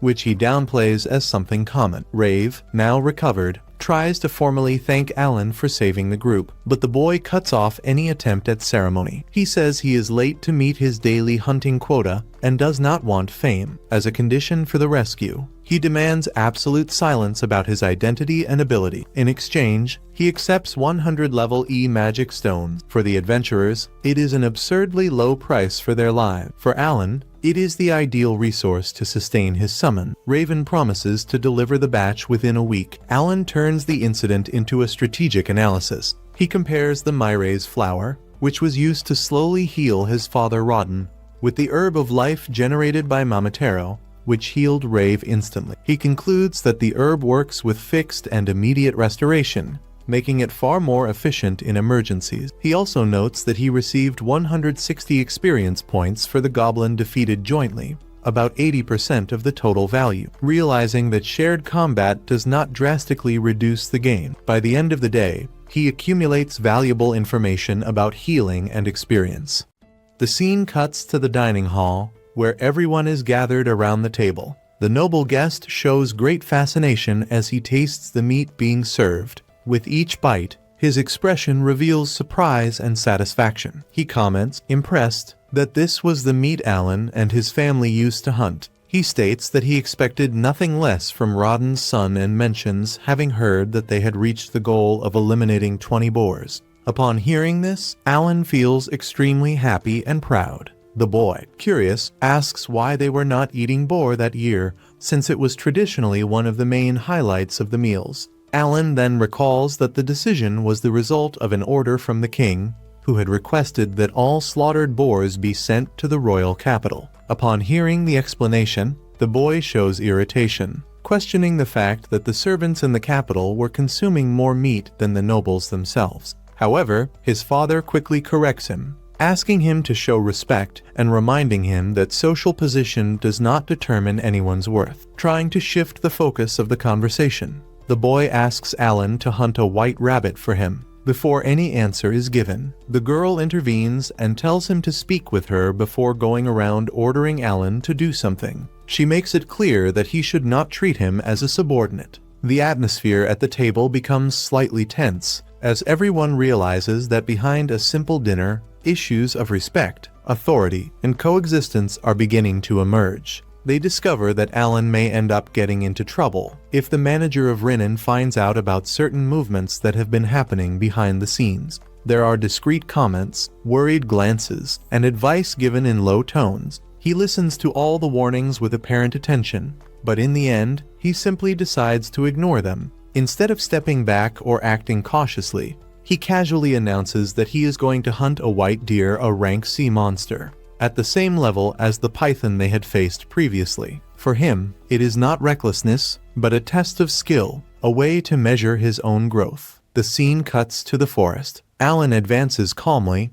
with firm steps and controlled breathing. He observes the movement of the leaves, listens to the distant sound of branches breaking, and feels the change in the density of the air. When he finally finds the target, he does not attack immediately. He analyzes the terrain, measures the distance, and only then summons Pionto and the other spirits. The strategy is clear from the beginning: provoke, retreat, and strike at the right moment, wearing down the enemy before the final blow. He coordinates the summoned beasts with impressive precision. He advances, calls them back, repositions them within seconds. He can only do this because he completely masters the special abilities of each creature. Without that absolute control, any mistake would mean losing the encirclement. The white deer is gradually pressured. Surrounded on all sides, it tries to react but finds no real opening. Then it ends up falling into the pit that had been created, and thus the battle comes to an end. The capture is clean and efficient,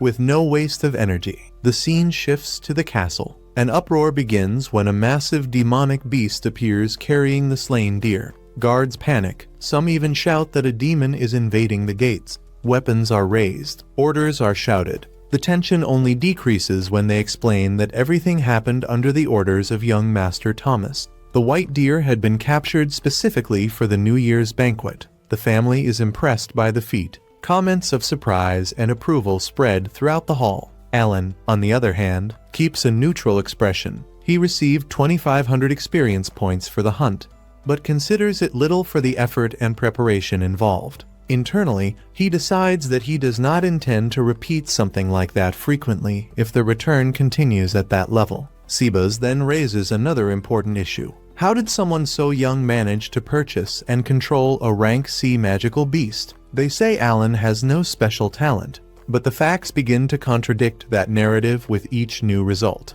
The answer comes in the form of official recognition. Alan receives a new position, Hunting Guard. The role is simple and direct: to hunt magical beasts to supply meat to the castle and protect residents attacked by monsters in the surrounding areas. In return, he will have a fixed salary of 100 silver coins per month. For him, it is perfect. Now he can hunt monsters as part of his official duties without needing to act in secret. There is, however, one condition. He will continue serving Lady Cecil as a priority and will only be allowed to act as a hunting guard once a week. Alan tries to hide his frustration. On the inside, he would like to go out hunting every day, accumulating experience without interruptions. On the outside, he accepts with a smile, like the exemplary servant everyone expects to see. Later, the scene shows Cecil returning to the castle. Now 14 years old, she appears more mature, with a more confident posture and a firmer gaze. She complains that he promised to return during the summer vacation and did not show up. He apologizes immediately and explains that he was clearing dungeons as a mandatory task from the academy. If he failed to meet the required quotas, he could be expelled. The scene cuts to everyone already at home. As the days pass, Alan keeps hunting various rank sea monsters and selling them to the family. Everyone is quite impressed by the achievement, and Mihai decides to challenge Alan to a duel. Alan calculates quickly. He rose from level 13 to level 20 thanks to the weekly hunts and constant training. He believes he can win, but he knows it will not be easy. The duel begins. Mihai is fast and technical, his strikes precise and well calculated. Alan blocks heavy attacks using only one hand. Testing his limits, he observes his opponent's speed, measures strength, adjusts his stance as needed. The audience watches in silence, surprised by the balance of the confrontation. Mihai has improved a great deal. Even so, Alan keeps up with the pace without showing fatigue. At the decisive moment, Mihai identifies a minimal opening in the defense and acts without hesitation. The final strike is clean. Alan accepts the defeat without excuses. He acknowledges the difference and says he wants a rematch next summer. Mihai agrees, but makes a simple request in return: that Alan take good care of Cecil while they are in the academic city. The agreement is sealed with mutual respect. Days later, Mihai returns to the academic city, the same destination Kirina, Dogora, and Cecil will follow one day. The scene shifts to a meeting between noble families. Lord Carnal visits the Granbell family in a formal gathering surrounded by etiquette and rigid protocols. At first glance, the conversation revolves around boar meat, recent harvests, and typical formalities between neighboring territories. Restrained smiles, measured compliments. But the real subject is another, mithril. There is a deposit in the White Dragon Mountains, located exactly on the border between the two territories. The ore is far too valuable to be ignored. The problem is that a white dragon has settled precisely on the side controlled by the Granbell family, preventing any attempt at safe mining. No worker dares approach while the creature remains there. 100 years ago, the situation was the opposite. At that time, the dragon occupied carnal territory, blocking their extraction. An old cycle that now repeats itself, as if the mountain itself were testing the patience of both houses. And this time, the decision they make may alter the balance between them for a long time. The visit also brings another delicate issue besides mithril: the talent ceremony. One of the sons did not awaken magical talent, and among nobles, that is far from a minor detail. Having talent can mean immediate prestige, political influence, and military power in the future. It can also generate internal disputes, silent comparisons, and dangerous expectations within the family itself. The tension lingers in the air during the formal conversation. Even though no one mentions the matter directly, smiles remain present, but they are restrained. Every word is carefully measured. The scene cuts to Alan on his day off. With no immediate obligations at the castle, he meets his adventurer friends to ask for help with armor and similar matters. He decides to hunt farther than usual. He has eliminated around 10,000 goblins over the past months. Rank D monsters have ceased to be efficient for his growth. The experience gained is far too small for the effort involved. Now he wants to face something greater: C-rank creatures. He knows that experienced adventurers can die facing a single enemy of that level. It is not a light step. Before leaving, he buys light armor designed not to restrict his movements. He adjusts each buckle carefully. In the forest, the air feels heavier as he advances. After some time, he finds the first target, a C-rank orc. The creature's presence is imposing. Alan summons his creatures without hesitation. Unlike ordinary beasts, summons do not tire or hesitate. The battle is direct, intense, without unnecessary flourishes. He maintains control of the field, adjusts positions, creates openings. The confrontation is harsh, but it ends in victory. He obtains the magical stone without needing to resort to tricks or complex traps. The conclusion is clear. He can now defeat enemies of that level alone. But the sense of accomplishment does not last long. an even more threatening adversary emerges from the shadows of the forest. Heavy armor covers almost his entire body. Absurd strength can be felt with every step he takes. Alan remembers what Raven once said. He had nearly died facing a similar group. The memory serves as a warning. He attempts a direct attack. It does not work. The enemy's defense is far too solid. The impact echoes through Alan's arm, but it does not pierce the protection. He changes his strategy in the middle of the fight. He stops focusing only on the physical body and begins aiming at the magical stone as the decisive point. If he cannot overcome the armor externally, he must strike the core. The battle becomes risky. Every approach is a real danger. By a narrow margin, a very narrow margin, he finds the necessary opening and wins. As he catches his breath, he realizes something important. Physical attacks are not enough against certain opponents. Strength and technique have limits. Perhaps he needs magic. His intelligence is high. In theory, he could learn. The scene shifts again. Alan seeks out Professor Arlen and asks directly whether he can use magic even without apparent talent. The answer is cold, almost automatic. Without talent, there is no magic. They ask him to place his hand on the official test once more as confirmation. Nothing shines. No sign, no reaction. The result is confirmed without room for doubt. Alan understands the reality. As a summoner without magical talent, traditional magic is not an option for him, and that realization weighs more heavily than any battle wound. It is not physical pain, it is limitation. In an almost trivial moment, someone tells him to eat a cookie, as if that could ease the atmosphere or resolve the frustration. The city plunges into panic when news spreads that a monster known as the Killer Boy is rapidly approaching. The warning first reaches the watch posts and, within a few minutes, begins to spread through the streets like wildfire. One of the guards confirms the information with urgency. The creature was seen advancing at high speed, and if it continues at that pace, it should reach the southern port in less than 2 hours. The situation becomes even more troubling for another reason. Zeroth, the most powerful commander of the city guard, is away on a mission and will only return in 2 days. Without him, the military strength of the city is clearly weakened. With no other alternative, an immediate order is given by the remaining officers. The Adventurers Guild must be summoned to help with the defense while the residents are evacuated as quickly as possible. Messengers run through the streets, warning bells begin to ring, and merchants hurriedly close their stalls. Every minute becomes precious. Alan listens to the entire conversation attentively while observing the movement around him. After a few moments of silence, he makes his decision. He will also participate in the battle. Cecil immediately tries to stop him. She reminds him that he is her personal guard and that his priority should be protecting her, not running toward danger. To her, losing Alan in a reckless battle would be unacceptable. Even so, he keeps a firm posture. He explains that he also has responsibilities to the Granverge family and cannot simply ignore a threat that puts the entire city at risk. The monster has been classified as rank B, something far above the average of the adventurers who live in that city. Many of those present understand what that means.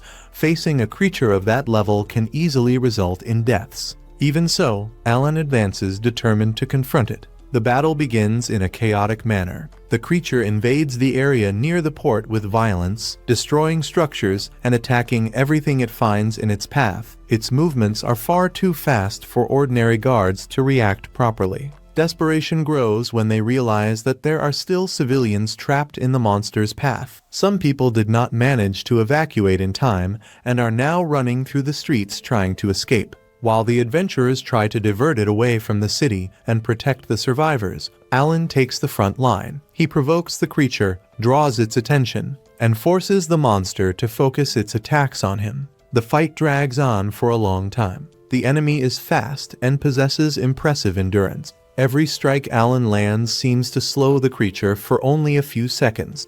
Even using several abilities and summons to weaken it, he quickly realizes that defeating it will not be simple. Even so, he keeps fighting. Step by step, blow after blow, Alan leads the monster farther and farther away from the city. His strategy is not only to win, but to buy time. The farther away the battle takes place, the greater the chances that everyone will escape. After an extremely exhausting confrontation, which seems to stretch far beyond the normal physical limit, he finally manages to shake off the creature. However, shortly after the victory, completely exhausted, Alan loses consciousness and collapses at the scene. When he wakes up again, he finds Eiji by his side. She is clearly irritated that he put himself in so much danger. Her eyes show frustration, but also evident relief when she realizes that he survived. Alan then explains what really happened. The monster was not defeated immediately. After leaving the city, the creature continued chasing Alan for 3 entire days.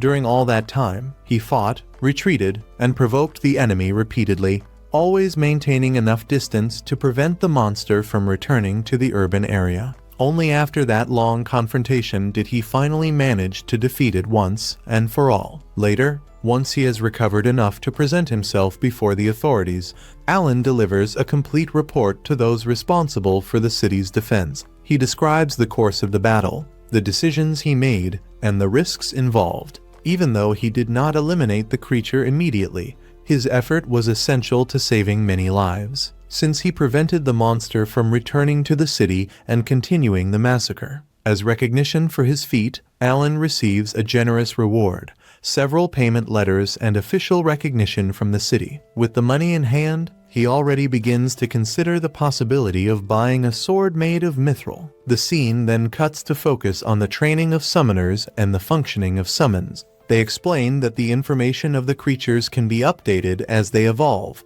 and that the greater the number of summons a summoner possesses, the greater his potential strength can become. Alan draws a great deal of attention because of his accelerated growth. In just 6 months, he defeated around 2,000 enemies and reached level 28, something considered impressive in such a short time. The scene cuts to Alan training with a sword alongside the boy. After spending quite a long time practicing, he ends up losing once again. The scene then shifts back to all of them having dinner together. While they are discussing the subject, new urgent information arrives.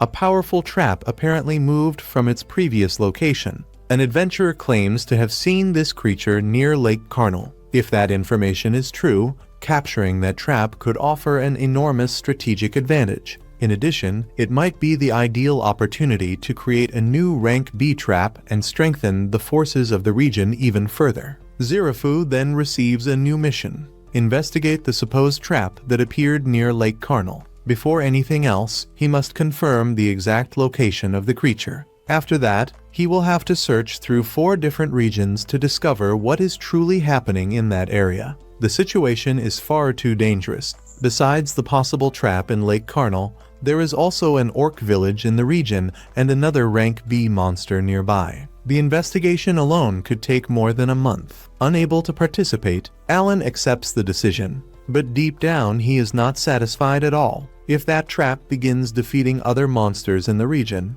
he could lose a great opportunity to gain experience. Because of that, he decides to train on his own. Already far from the city, he realizes that he still has plenty of magical energy available and decides to take advantage of it to test his abilities more thoroughly. His attributes have improved significantly. His summoning level has reached level 5. His endurance has also increased, and his expansion ability is already at level 4. In addition, he recently acquired an ability related to dinosaurs. Raising the level of that ability took more than 2 years, so now he wants to fully understand what it is capable of doing. First, he tests the expansion ability again and confirms that he can control several units at the same time. After that, he decides to try something different, sharing abilities with his summons. For the test, he chooses Hulk. Suddenly, something unexpected happens. Mihai's vision changes completely. Now he can also see through the creature's eyes. It is as if he were controlling 2 bodies at the same time. Excited by the result, he decides to expand the experiment and summons more Hulks. When he shares the ability with all of them, he begins to see from 5 different points simultaneously. His mind starts functioning differently, almost as if he were dividing his own thoughts to control several perspectives at once. But there is a limit. When Mihai tries to share the ability with a 6th creature, an intense pain appears in his head, as if his own body were being pushed beyond what it can endure. He immediately stops the test. realizing that something is wrong. Thinking calmly, he begins to analyze the reason for that limitation. After reflecting for a while, he reaches a possible conclusion. The limit is probably linked to the intelligence attribute. With the current level of that attribute, he can control only 5 units at the same time. To confirm his theory, he decides to conduct another experiment. Mihai then increases his intelligence attribute and, shortly afterward, tries once again to share the ability with another summon. This time, the result is different. He manages to connect the ability with a 6th creature without feeling the same intense pain as before. Now the situation begins to get interesting. With this new capacity, he starts experimenting with several strategies. Mihai summons multiple rank D creatures to test different formations and combat tactics. Among them, a rank D spider catches his attention. In addition to its own abilities, it possesses a strengthening effect that can improve the performance of the other summons. While continuing his tests, he discovers something even more important, a magic recovery ability. This discovery completely changes his way of fighting. With mana regeneration, Mihai now has far more freedom during battles. Now he can keep his summons active for much longer and use abilities far more frequently without worrying so much about exhausting his magical energy. Hawk and the other summons take on specific roles, acting mainly as support and also as means of transportation when necessary. Observing the rapid growth of his abilities, Mihai realizes that his possibilities are increasing at an impressive speed. This excites him greatly, but at the same time it awakens a certain fear about how far this power might take him. He decides to visit his family with his bird, and there he sees Kiku Kirina from the moment she appeared calling out to him. His bird allows him to see his mother. The emotion of that moment still remains alive in his heart. The scene shifts to 2 men having a conversation. One of them begins by congratulating everyone for the work accomplished over the last 6 months. However, not everything is good news. During the long period in which the mines remained inactive, they ended up turning into true nests of monsters. And the problem does not end there. The nearby villages, which once operated as mithril refineries, were also invaded and are now occupied by orcs and goblins. One of the men comments that he would like to put the closest mine back into operation, but asks how long it would take for that to happen. The other replies that the process would take around 3 years. Upon hearing that, the first man shows his dissatisfaction, saying that this deadline is far too long and that it would be better to speed up the work as much as possible. Soon after, they change the subject and begin talking about what Viscount Carnal has been doing lately. According to the information they received, he tried to force the advancement of the mining operations. However, that decision ended up attracting the fury of a white dragon. They say that in a single instant, all the miners who were working there were reduced to ashes. Now no one knows for sure what the Viscount's next step will be, since his mines will need to remain closed for quite some time. Because of this, everyone agrees that it is better to act with great caution. Faced with this situation, they make a decision to summon the knights to eliminate all the monsters occupying the mines and the nearby regions. Meanwhile, Alan observes everything and begins to reflect in silence. For him, the time to act has finally arrived. Shortly afterward, a message appears in front of him informing him that he defeated an orc and received 15,000 experience points. Alan realizes that during the last 6 months he managed to take great advantage of the opportunities to grow stronger. He remembers that when he turns 12 years old, he will leave Gravellies to follow the path of an adventurer. There are still 2 years left until that moment arrives, and he intends to use that time to become stronger and repay everything he has received. If the monsters in that settlement were not eliminated soon, they would begin to multiply again. To Alan, the situation resembled a game. In the past, when he spent hours playing video games, it was enough to repeat the same hunting area to accumulate experience, but that was not a game. Those monsters devoured real people. Realizing the danger, he decided that he would not allow that to continue. As long as those creatures existed, more victims would appear, so he made a simple decision: exterminate all of them. The battle started quickly. The enemies tried to escape, but it was already too late. The escape route was blocked. For Alan, it was like facing a stage that he knew he could clear. Before long, he found the leader of the horde, the Goblin King. Even though he was the chief of the group, he did not represent a major threat. Alan and his allies had already defeated thousands of monsters of the same level. When the fight ended, the result appeared clearly. In that entire village, he had eliminated 223 goblins and received 48,800 experience points. The amount seemed low for so much effort. Even so, it was part of the plan. For a while, he would continue destroying goblin villages that attacked humans. At some point, he would eventually reach an orc village ruled by an orc king. Meanwhile, the story shifts to the Granbell family. Cecil had already turned 10 years old. Alan was also there, and something about him seemed different. With the end of the so-called age correction, his attributes could now be read easily, and the numbers showed how much he had evolved. During training, Cecil decided to fight seriously against Alan. The two immediately began the duel. Cecil was much faster than he had been the previous year and believed that he would win this time. At first it seemed possible, since his speed had increased significantly. However, Alan continued predicting every movement. No matter what attack came, he already seemed to know what would happen next. Even while trying his absolute best, Alan could not surpass the boy. At the end of the fight, he realized the truth. He had not lost only because of speed. The boy's strength was also superior. Despite all his effort, he was defeated once again. Alan watched the scene with satisfaction. Those 3 years of school training had greatly improved Mihai's abilities. The father also recognized that, even so, everyone knew that Mihai was still on another level. The conversation continued, and Cecil commented that he wanted to learn swordsmanship directly from his older brother. Mihai did not object. On the contrary, he said that he would be happy to help. Even Alan considered learning as well. That was when Mihai brought unexpected news. He announced that he had received a noble mission. Because of that, he would be away from home for quite a long time. The revelation caught everyone by surprise.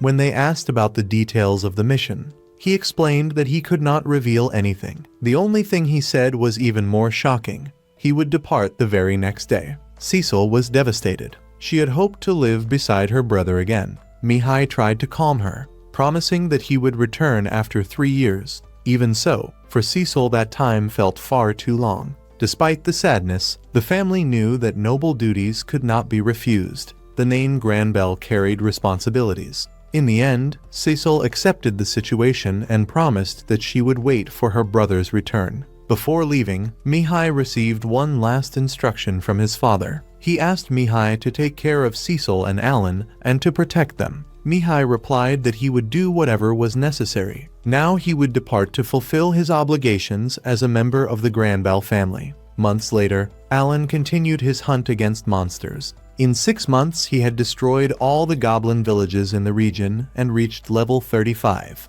Now the next stage of the plan arrived, attacking an orc village. The operation began with caution. The improvements in Harami's evasion abilities were working well, allowing them to face enemies directly. Braun also proved to be extremely useful during the battle. Even without knowing how much damage his summoned creatures could still withstand, Alan trusted them. The problem was that these summons fought until their limit, and when they reached the maximum amount of damage, they simply disappeared suddenly. To deal with the enemy archers, Alan summoned 2 fighter creatures and ordered them to eliminate the threats from a distance. With that, the group advanced. The resistance was greater than he expected. There were around 200 enemies in the village. Even so, the experience points began to rise quickly as the monsters fell. The plan seemed to work, although the battle lasted longer than those against goblins. Suddenly, something unexpected happened. A magical explosion appeared on the battlefield. Alan realized immediately. Magic was involved. Soon the true leader of the place appeared. It was not just an ordinary boss.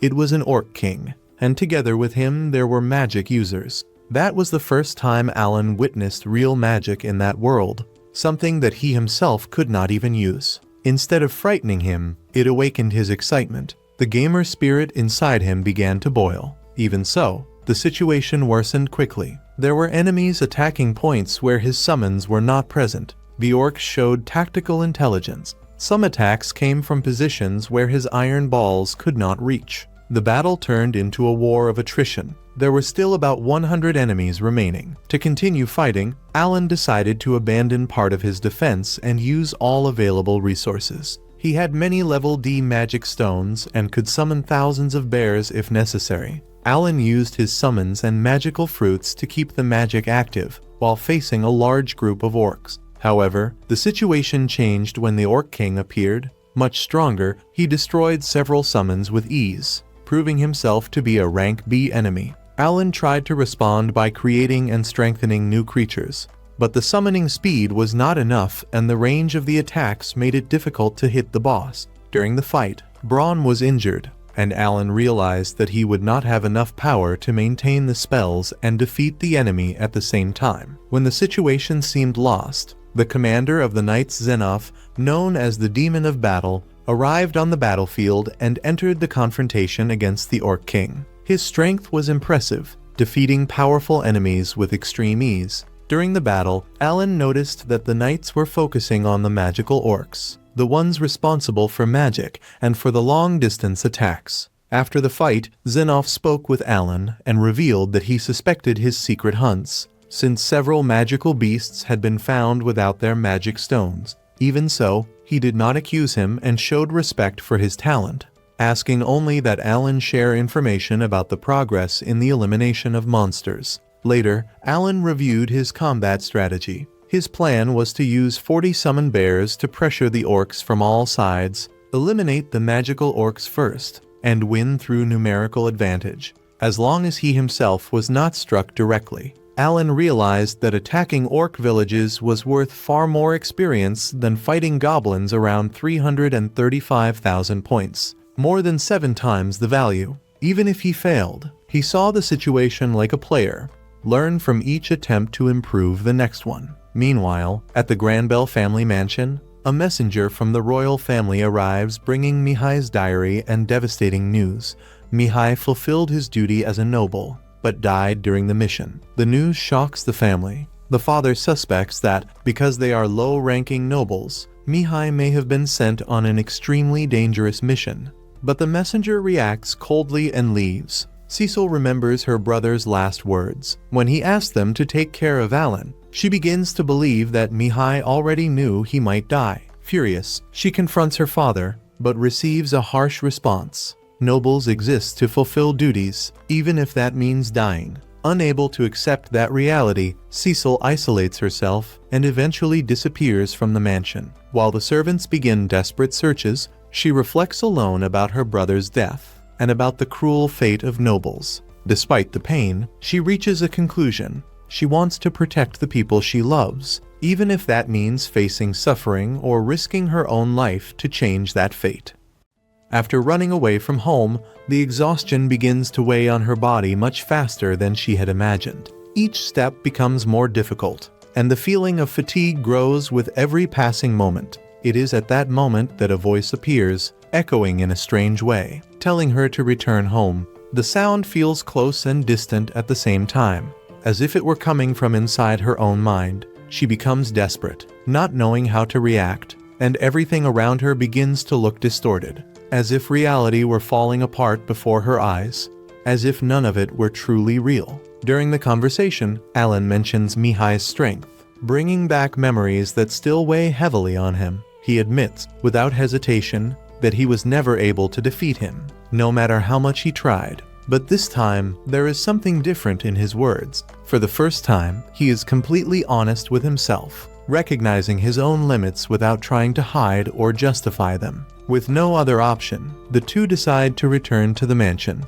The journey back is silent, filled with thoughts that neither of them can fully express. Along the way, already visibly exhausted, Cecil asks to be carried, saying that she can no longer continue walking. Without complaining or hesitating, Alan agrees and carries her, moving forward with steady steps. When they arrive at the mansion, her father appears to receive them. He tries to reassure her, explaining that soon, the mining of Mithril will finally begin. As soon as the rights are officially handed over to the royal family, a large part of the responsibilities placed on her will be reduced. Upon hearing that, Cecil begins to understand the reason for all that recent urgency and pressure. Everything was part of something bigger. Even so, she makes her decision. She will fulfill her duty as a noble, and she will not run away. Just as Mihai did. Time then advances. 6 months pass since Mihai's death, and little by little the Granbell family begins to return to its routine. The orc villages, which once represented a constant threat, were eliminated by the knights, bringing a sense of safety that did not exist before. Meanwhile, the settlement focused on mithril extraction finally begins to take shape, growing day after day. The mining is expected to begin after the summer, and everything seems to be moving toward a period of stability and prosperity. However, not everything is completely resolved. There is still a problem that cannot be ignored: Carmel. Without access to mithril, the situation on that side remains unstable, and tensions continue to linger. During the preparations, doubts arise. They say that Cecil might not be able to handle a mission of that level. Alan would like to participate, but he is warned that it will not be allowed. Even so, they recognize that long-range magical attacks could be useful. Despite that, Alan decides to go alone. When they arrive at the location, the truth is revealed. The target is a gigantic nest. More than 1,000 Lancer monsters live there, multiplying without stopping. At the center, there is a level B creature, the Armored Spear Queen. The problem is the structure. The entrance to the nest is narrow. Invading directly is impossible. If the fight happens inside, it will never end. Then, a strategy emerges: reduce the number of enemies first. The battle begins, but quickly they are surrounded. Even so, they keep advancing. Days pass, and then weeks. Even after an entire month of battle, the nest remains intact. Twice a week, he faces more than 200 enemies per day. In total, thousands have already been defeated, but it does not matter. The bodies disappear. The queen consumes them and generates new enemies. It is an endless cycle. Realizing that, he decides to change strategy. This time, he will not retreat. He remains on site every day. And then, finally, something changes. The number of enemies begins to decrease. Now, only one thing remains: the queen, advancing through the interior of the nest, which looks like a true labyrinth. He uses summons to map the path. It is like controlling multiple fronts at the same time, in a constant strategic battle, until he finds it: the egg chamber. After 2 months, he finally reaches the objective. The Armored Spear Queen is gigantic, much larger than any other monster. Her presence is overwhelming, but he already has a plan. First, he eliminates the smaller enemies. Then, he focuses on her. The battle is intense. The confrontation seems endless, but at the right moment, he finds an opening and orders the final attack. After a difficult fight, the queen is defeated. Exhausted, he realizes that he will not be able to return to the city that same day. Even so, he needs proof. He takes part of the queen's body, and also mithril ore found at the location. When he presents everything, no one believes it. They say it is impossible, that it cannot be true, but then they take a closer look. The ore could not have been obtained by chance, and little by little, the truth is confirmed. The nest exists, and everything happened exactly as it was described. With no more doubts, a decision is made. A 5th vein of ore has been discovered. The knights will be sent immediately. And then comes the recognition. Alan, his performance was impressive. His unauthorized entry will be ignored. And more than that, for discovering a new mithril deposit, he now receives a huge reward: 30% of the mining rights. Alan becomes confused upon hearing about the mining rights. At first, he does not understand exactly what that means, but soon they explain. With time, he will realize how much profit it can generate. Even without fully understanding, one thing becomes clear: he has achieved something enormous. Time moves forward. With the arrival of October, Alan finally turns 12 years old. Unexpected visitors arrive at the location, breaking the tranquility that had been established. The royal messenger appears once again, but this time his presence carries a different weight. He is not alone. At his side, there is a representative of the influential Carnal family. The mere presence of that name is enough to make the atmosphere tense. The mood changes immediately, becoming heavy and uncomfortable. After being formally received, the visitors begin by praising the recent success of the mining operations, acknowledging the progress that has been achieved. However, shortly afterward, they reveal the true reason for their visit. by presenting an unexpected proposal. The proposal involves the joint management of the so-called 3 white dragon veins. The idea, at first glance, seems simple and even advantageous. Granbell and Carnal would begin to share both administration and profits, putting a definitive end to the conflicts that have dragged on for years between the two sides. The contract is already completely prepared, with no room for changes, and more than that, it has already been signed by the Carnal family, demonstrating urgency and implicit pressure. Now, the final decision rests in Denshaku's hands. However, he does not accept it so easily. The speed with which the proposal appeared immediately raises suspicions. Something does not seem right. Without giving in to the pressure, Denshaku decides that he needs to go to the capital before making any final decision. He wants to understand the full situation, assess the risks, and ensure that there are no hidden traps behind that seemingly advantageous offer. The royal emissary, however, insists. He argues that refusing the proposal could be interpreted as greed, something that might lead to negative political consequences. On the other hand, accepting it without thinking could be even more dangerous. Denshaku makes his position clear and firm. He does not trust anyone easily, especially in situations that involve such great interests. He states that he will not accept anything that could put his family at risk. In his mind, all the hardships faced over the last 100 years are still vivid, an entire century of suffering, losses, and constant struggle. Now that they have finally achieved something valuable, he has no intention of giving it up so easily. The tension in the environment increases with every moment, and it becomes evident to everyone present that any choice made at that moment could bring serious consequences. Even in the face of this impasse, a possible solution begins to emerge. The idea is to wait for the return of the Knight Commander and only then proceed together to the capital to make a safer decision. But before any plan can be put into action, everything changes suddenly. Cecil is attacked. An intruder invades the place without warning, and chaos instantly takes over. Without hesitation, Alan reacts immediately and rushes into combat, trying to contain the threat. In the middle of the confusion, everyone tries to protect Cecil, but the situation quickly spirals out of control. Despite their efforts, they fail. Cecil is captured and taken away right before their eyes. Suddenly, one of the mages throws a smoke bomb that causes Alan to lose consciousness. When he wakes up, he realizes that both of them are tied up.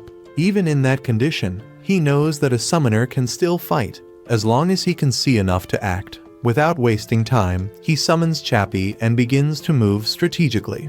Observing the environment around him, he realizes that they are inside some kind of storage area. The place is large, but it is filled with enemies. While staying hidden, he overhears the kidnappers talking among themselves. They analyze Alan, evaluating his abilities. Some comment that he is skilled enough to be sold as a slave, which reveals the true nature of that group. Others show concern, mentioning dangerous names.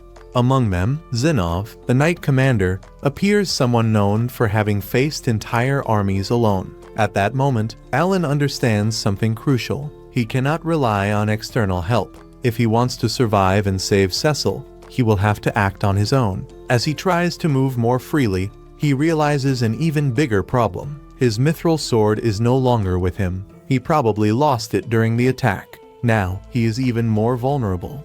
Even so, he does not retreat. As he continues analyzing the environment, something begins to catch his attention. The place is strange, too enclosed, too dark. There is a slight, constant swaying in the air. Gradually, the truth reveals itself. They are not on solid ground.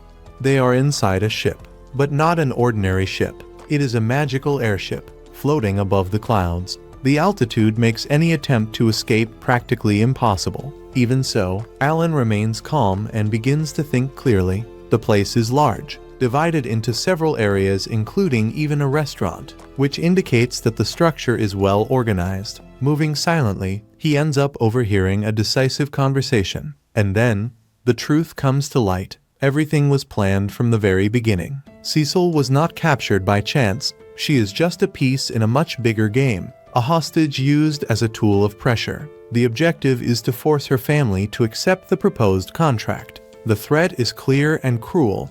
If there is any resistance, parts of her body will be sent as a warning. At that moment, something changes inside Alan. His anger explodes uncontrollably. He cannot allow that to happen. Not after everything. Not with someone he decided to protect. Without hesitation, he makes a definitive decision. He will end everything right there. Quickly adjusting his strategy, he summons Ajaha and begins his counterattack. Now, there are no more doubts or hesitation. There is only one objective: to rescue Sissel.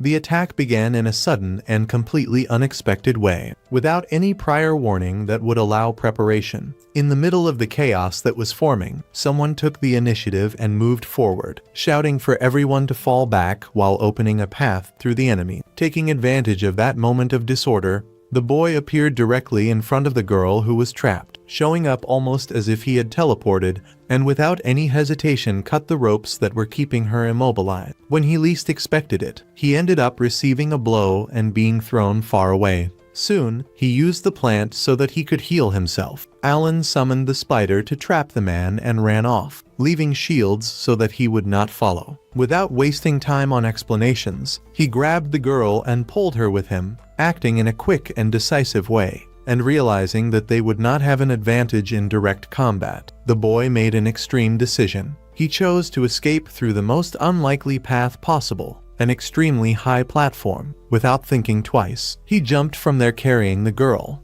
trusting only in his own endurance to survive the fall. The impact was violent, making it clear that he had been injured, but even so he managed to get up and continue moving forward. After they moved far enough away, he used some herbs to treat part of the injuries, both his and the girl's, recovering the minimum necessary to continue. With no other option, he placed her on his back and started running again, knowing that the danger was still chasing them closely. The girl, still trying to understand what was happening, could not help but question who he really was, how he could become so strong from one moment to another, and where those unusual abilities came from. However, he simply ignored the questions and kept his focus on escaping, making it clear that he did not intend to fight, since he recognized that those enemies were far beyond what he could face at that moment. The objective changed completely. Now, everything revolved around surviving. The plan was to head toward a distant point in the mountain, a territory considered safe, even if it took several days to get there. During the journey, he summoned another creature with the function of erasing their tracks, trying to make the pursuit more difficult. Even so, he knew that it would not be so simple to shake them off, because his enemies were persistent and experienced. The girl realized that he was hiding much more than he showed, but also understood that he did not like to talk about himself. When night fell, they took a brief pause, without any real sense of safety, only what was necessary to recover strength and stay alive. It did not take long for it to become evident that the enemies were still nearby. After checking the surroundings, the boy returned with the confirmation of the worst. They had found the tracks. Faced with that, the idea of separating to increase their chances of survival came up, but he refused immediately. He had made a promise, and he did not intend to break it. Protecting that girl until the end and taking her back home was something that he would carry out to the very last consequences. The pursuit soon intensified again. Among the enemies, there was someone he had already faced years ago, making the situation even more tense. The fight began without any kind of hesitation or dialogue. The boy fought in an unusual way, focusing mainly on his physical strength and endurance. At a certain moment, one of them advanced and managed to grab him, believing he had gained the advantage. But that was part of the boy's plan. He had already prepared his body to deal with situations like that. The tension increased rapidly, and the atmosphere became heavier and heavier, as if he had already lived through something similar before. Luckily, he managed to send his dagger into the other eye of the monster and defeat it. In the middle of the confrontation, an old acquaintance appeared, someone who believed that he was already dead. With that, the battle stopped being just a pursuit and became something personal. With not many options, the boy ordered the girl to retreat and decided to face everyone alone, determined to hold them back for as long as possible. However, the situation got out of control when she tried to help him using magic and ended up putting herself in danger. It was then that one of the enemies revealed his true nature, showing himself to be much more dangerous than he appeared. He was someone with experience in war, someone who did not show any intention of sparing lives. The fight became even more brutal, with the boy being pushed almost to his limit. while the enemy continued provoking and pressing without giving any space for recovery. When everything seemed lost and the outcome was approaching, reinforcements arrived at the last second. A knight commander entered the battle and completely changed the course of the situation. His presence brought a new dynamic to the confrontation. The enemy showed a deep hatred for the knights, revealing a past marked by losses and resentment. Even so, the commander responded firmly, also sharing his own losses and the reasons that made him continue fighting. Without wasting time, he activated a powerful ability and ended the battle in a direct way, putting an end to the threat. With that, the pursuit finally came to an end after several days of constant tension. The scene cuts to the girl meeting with her family. To ensure that nothing reached the king, he had turned the entire situation into a dirty game, using the girl as the central piece. As soon as everything ended, an order was given without hesitation: prepare the carriage and head immediately to the castle. The objective was to take the case directly to the king and expose the whole truth. However, not everyone agreed with that decision, since there was a risk that only some involved would be punished, while the true responsible one would remain untouched. It was at that moment that an alternative appeared. Instead of relying only on direct justice, the boy offered something in exchange: the mining rights that he had received. The intention was to use that as a bargaining chip to investigate the truth more deeply and pressure the royal family to act more effectively. It was, in practice, a form of bribery, but with a clear purpose. He explained his reasoning in a simple and direct way. Powerful people rarely dirty their own hand. Those who carry out the actions are always others. And, in certain situations, protecting what truly matters requires acting in the same way. His words had an impact. The noble, who had always tried to act correctly, realized that reality demanded changes and ended up accepting the agreement. In this way, the problem was taken to the king. The ones involved were properly punished, and the main responsible ended up being removed. After that, a new moment began. They started to teach about the true role of the nobility, making it clear that it was not only about status, but also about responsibility. Using even a world map, they explained the broader scenario, showing the existence of several continents, kingdoms, and empires, all connected by an ancient threat that still influenced the present. The story of the Demon King then gained prominence. Decades ago, he had appeared and declared war on the world. At first, no one took it seriously, but soon the disaster came. The creatures under his command became stronger, his army grew rapidly, and several countries were destroyed in a short time. Not even other races were able to escape his influence. Faced with that, a great global alliance was formed in an attempt to contain that threat. Academies were created to train talented young people and send them directly to the battlefield. Even so, despite all the efforts, that was not enough. The war continued to be uneven, and the world remained on the brink of collapse. The situation only truly began to change when a hero finally appeared. He was a young man with an extraordinary talent, someone who entered the war at a very early age and, even so, managed to do what no one else had been able to do until then: turn the tide of the conflict. With his exceptional abilities and an unshakable determination, he recovered territories that had been lost and quickly became the greatest hope of humanity. Even so, despite his impressive achievements, the danger never completely disappeared, and the threat continued to loom over the world. All these events led to the creation of an extremely harsh rule. Talented young people, especially those of noble origin, began to be forced to serve directly in the war. It was not a choice, but an obligation imposed by necessity. And the cruelest part of all was the survival rate, extremely low. Many departed, but only half managed to return alive, while the others were lost on the battlefield. The scene shifts to Alan talking with the owner of the house. After the case was resolved, the rewards finally began to be distributed. The boy received recognition for everything he had done, having his efforts properly valued. However, there was something that would not change. The girl would still be sent to the war. Not even a direct request, made with insistence, was enough to free her from that fate. Her talent was considered too valuable to be ignored. It was then that a new proposal appeared. Instead of trying to avoid the inevitable, they offered him an alternative. A sum of money would be given so that he would assume the role of her bodyguard. The mission was simple, at least in theory, to accompany her during her time at the academy and, later, protect her on the battlefield. He accepted, but not without imposing his own conditions. Instead of accepting the entire financial reward, he preferred to exchange part of it for something that he considered much more important. His request was clear. He wanted to guarantee protection for his family and also for another close family, freeing both from the burden of taxes.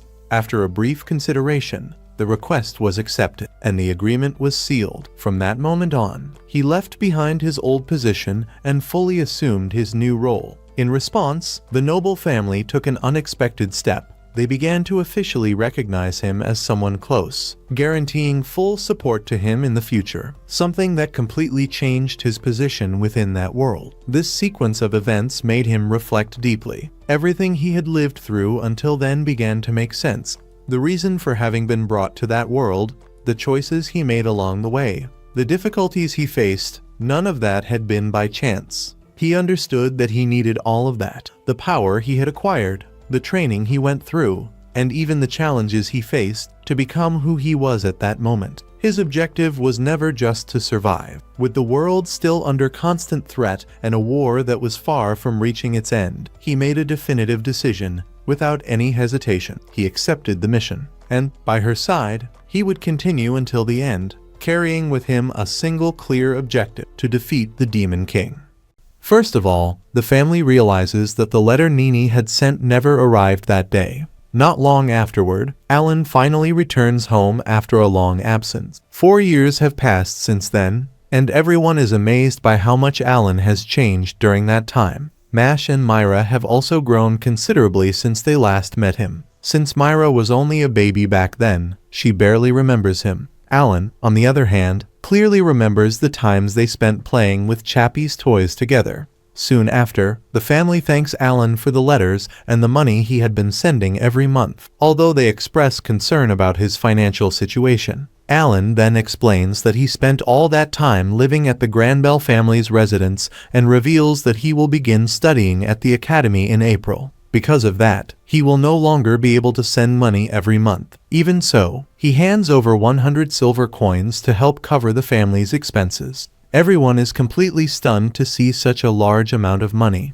Alan explains that he earned it by selling his armor and also mentions that he still has another 600 silver coins saved. When he tells them that he defeated a powerful magical beast that had built its nest near the White Dragon Mountains, as well as goblins and orcs living in that area, his parents can only sigh and conclude that their son is still just as reckless as he has always been, since he has to return to fulfill his responsibilities. Alan says goodbye to his family. Before leaving, he promises to wait for his younger brother when he reaches the age to enroll in the academy. He then listens to his parents' advice as they ask him to take better care of his health, avoid pushing himself too hard, and be more cautious during his journey back. After returning to the Granbell family's residence, Alan spends several days helping take care of the garden while waiting for classes to begin. During a conversation, he is asked whether he truly intends to head to the Academy City and eventually join the battlefield. Even though no one is forcing him to do so, Alan replies that it is a decision he made of his own free will. Some time later, Dogora officially introduces the Granbell family's 2 children, Cecil and her brother, who have spent the last 4 years alongside Alan. After the introductions, Cecil mentions that all of them will take the Academy's entrance examination together in 3 days. When Dogora asks whether they feel prepared, they confidently reply that they are already capable of defeating plate boars. While eating together, the conversation shifts to the academy. Dogora explains that Kirina is already destined to inherit the title of Baroness after graduating and that she will fight alongside Cecil. Cecil's own future, however, will depend on the results he achieves and the choices he makes along the way. The 4 of them then set off for the Academy City. As soon as they arrive, they are astonished by the city's enormous size and discover that young people from all across the kingdom of Rudder train there to develop their talents. Their excitement grows even more when they come across a real train built by the dwarves of the Bossus Empire. Shortly afterward, one of the officials announces that nearly 20,000 applicants will compete for a place in the entrance examination. Before the tests begin, everyone must once again participate in the official ceremony, the very same one they underwent when they were only 5 years old. The evaluations finally begin. Cecil achieves outstanding results and is recommended to proceed to the academic examination. Soon afterward, Kirina also draws attention by earning exceptional scores, especially thanks to her intelligence, which is rated at rank S. However, when it is Alan's turn, the results shock everyone present. His talent is finally identified as that of a summoner, but every one of his attributes is rated at rank E, causing him to fail because his growth potential is considered far too low. Alan's friends cannot accept that evaluation. In their eyes, it is absurd that someone who had single-handedly defeated an assassin Garcia could be treated as if he had no talent. Even an elf observing the ceremony is astonished to learn that a boy of Alan's age accomplished such an incredible feat. Despite defeating an assassin Garcia, Alan still receives an unbelievable evaluation. All of his attributes remain recorded at rank E, something no one present has ever witnessed before. However, the Academy's headmaster immediately recognizes those results. This was exactly the boy Lord Rosen had mentioned earlier. Without going into many details, the headmaster asks Hermios, a legendary hero regarded as one of humanity's greatest hopes, for assistance. As soon as he arrives, Hermios carefully examines Alan's status and realizes that someone is capable of viewing Alan's true attributes. After comparing the information he obtains, he concludes that, despite Alan's enormous magical power and extraordinarily high intelligence, he possesses no conventional magical abilities. Because of this, the headmaster states that the evaluation device may have made an error and allows Alan to continue taking the examination. However, he demands that Alan demonstrate his talent as a summoner. Alan agrees to reveal only the result of his ability, refusing to show everything he is truly capable of. Moments later, he summons Korosuk, a small creature that surprises everyone present. To Alan, that demonstration is enough to prove his talent, and the headmaster officially approves his admission. Next comes the written examination, which consists of mathematics, language, kingdom history, and magical beast knowledge. Alan earns a rank B, Cecil achieves rank S, and Kirina receives rank C. At the end of the examinations, all four pass and officially become students of the Academy. After securing their enrollment, the group learns that they may choose between living in the Academy dormitories or renting a house in the city. Before that, however, they must all obtain an adventurer's medal from the guild. While registering, they receive an explanation about the 3 dungeons connected to the Academy city, which are classified as rank C, rank B, and rank A. Each dungeon has a boss guarding a treasure chest containing extremely rare equipment. Alan takes advantage of the visit to make a rather unusual request. He orders a massive quantity of rank D magic stones and pays 100 gold coins in advance. The guild informs him that the order will be ready in about a week. Shortly afterward, Alan receives his adventurer's medal and officially becomes a rank E adventurer. When asked whether they intend to form a party, Alan agrees without hesitation and chooses the name High Gamer. According to him, the name represents someone willing to risk everything to become stronger and fully dominate the game. In his previous life, he never liked that nickname, but he believes that in this new world, he will finally be able to reach the top. After choosing a large residence to serve as their base, Alan gathers everyone to discuss the group's plans. Cecil reveals that she intends to defeat the Demon King after finishing her studies, fighting directly on the front lines. Kirina agrees to this goal without any hesitation. Dagora is warned that half of the soldiers usually die in the war and is advised to think carefully before making his decision.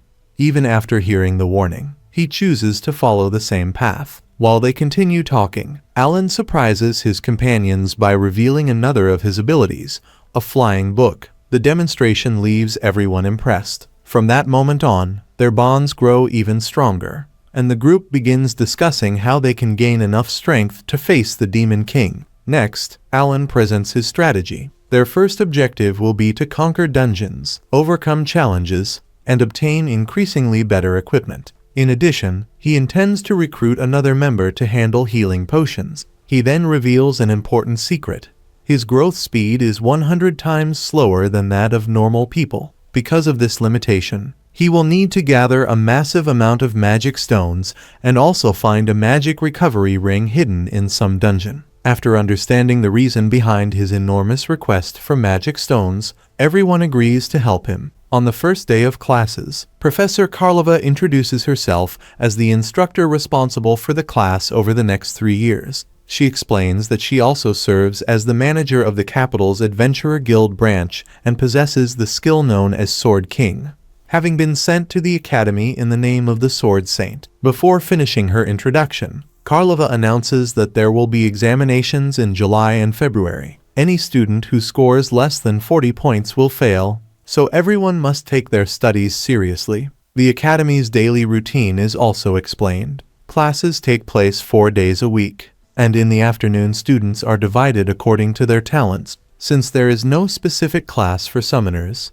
Alan is allowed to attend any training he wishes and decides to try all of them. When the first day off finally arrives, the group heads to the dungeon located in the center of Academy City. Before entering, they learn that there is a magical system responsible for managing the entire exploration, sending each party into a different dimension. Because of this, different groups never meet inside the same dungeon. Alan immediately understands how it works and realizes it will allow him to use his summoned beasts without revealing his secret to others. Once inside, they find a vast labyrinth. Alan summons his creatures to locate the correct path and instructs his companions to avoid unnecessary fights. Since the monsters in that area are relatively weak and the treasure chests contain few rewards, their goal is to quickly clear all rank C dungeons in order to reach the rank B ones as soon as possible. During the exploration, Cecil defeats a monster using magic for the first time, which excites everyone.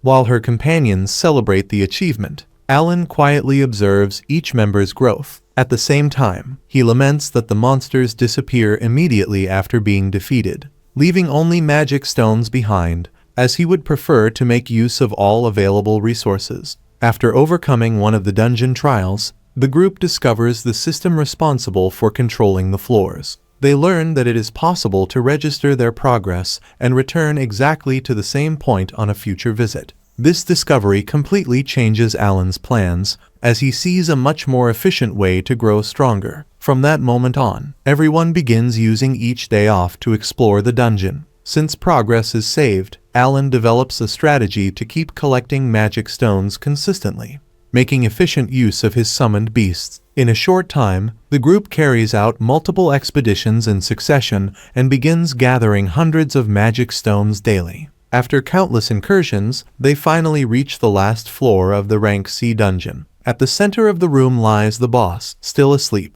Before the battle begins, the companions ask to witness Alan's true power as a summoner. Alan then reveals that he has used 35,000 rank D magic stones to upgrade his creatures to enhancement level 6. This strengthening drastically boosts all of his summoned beasts' attributes. He then orders the attack. The summons completely surround the dungeon boss and defeat it in a short time, leaving everyone impressed by the display of power. After the victory, the group opens the reward chest and finds a steel sword. In addition to clearing the rank C dungeon for the first time, they are all promoted to rank D adventurers. The sword is also sold for 2 gold coins, ensuring a solid profit to fund their future explorations.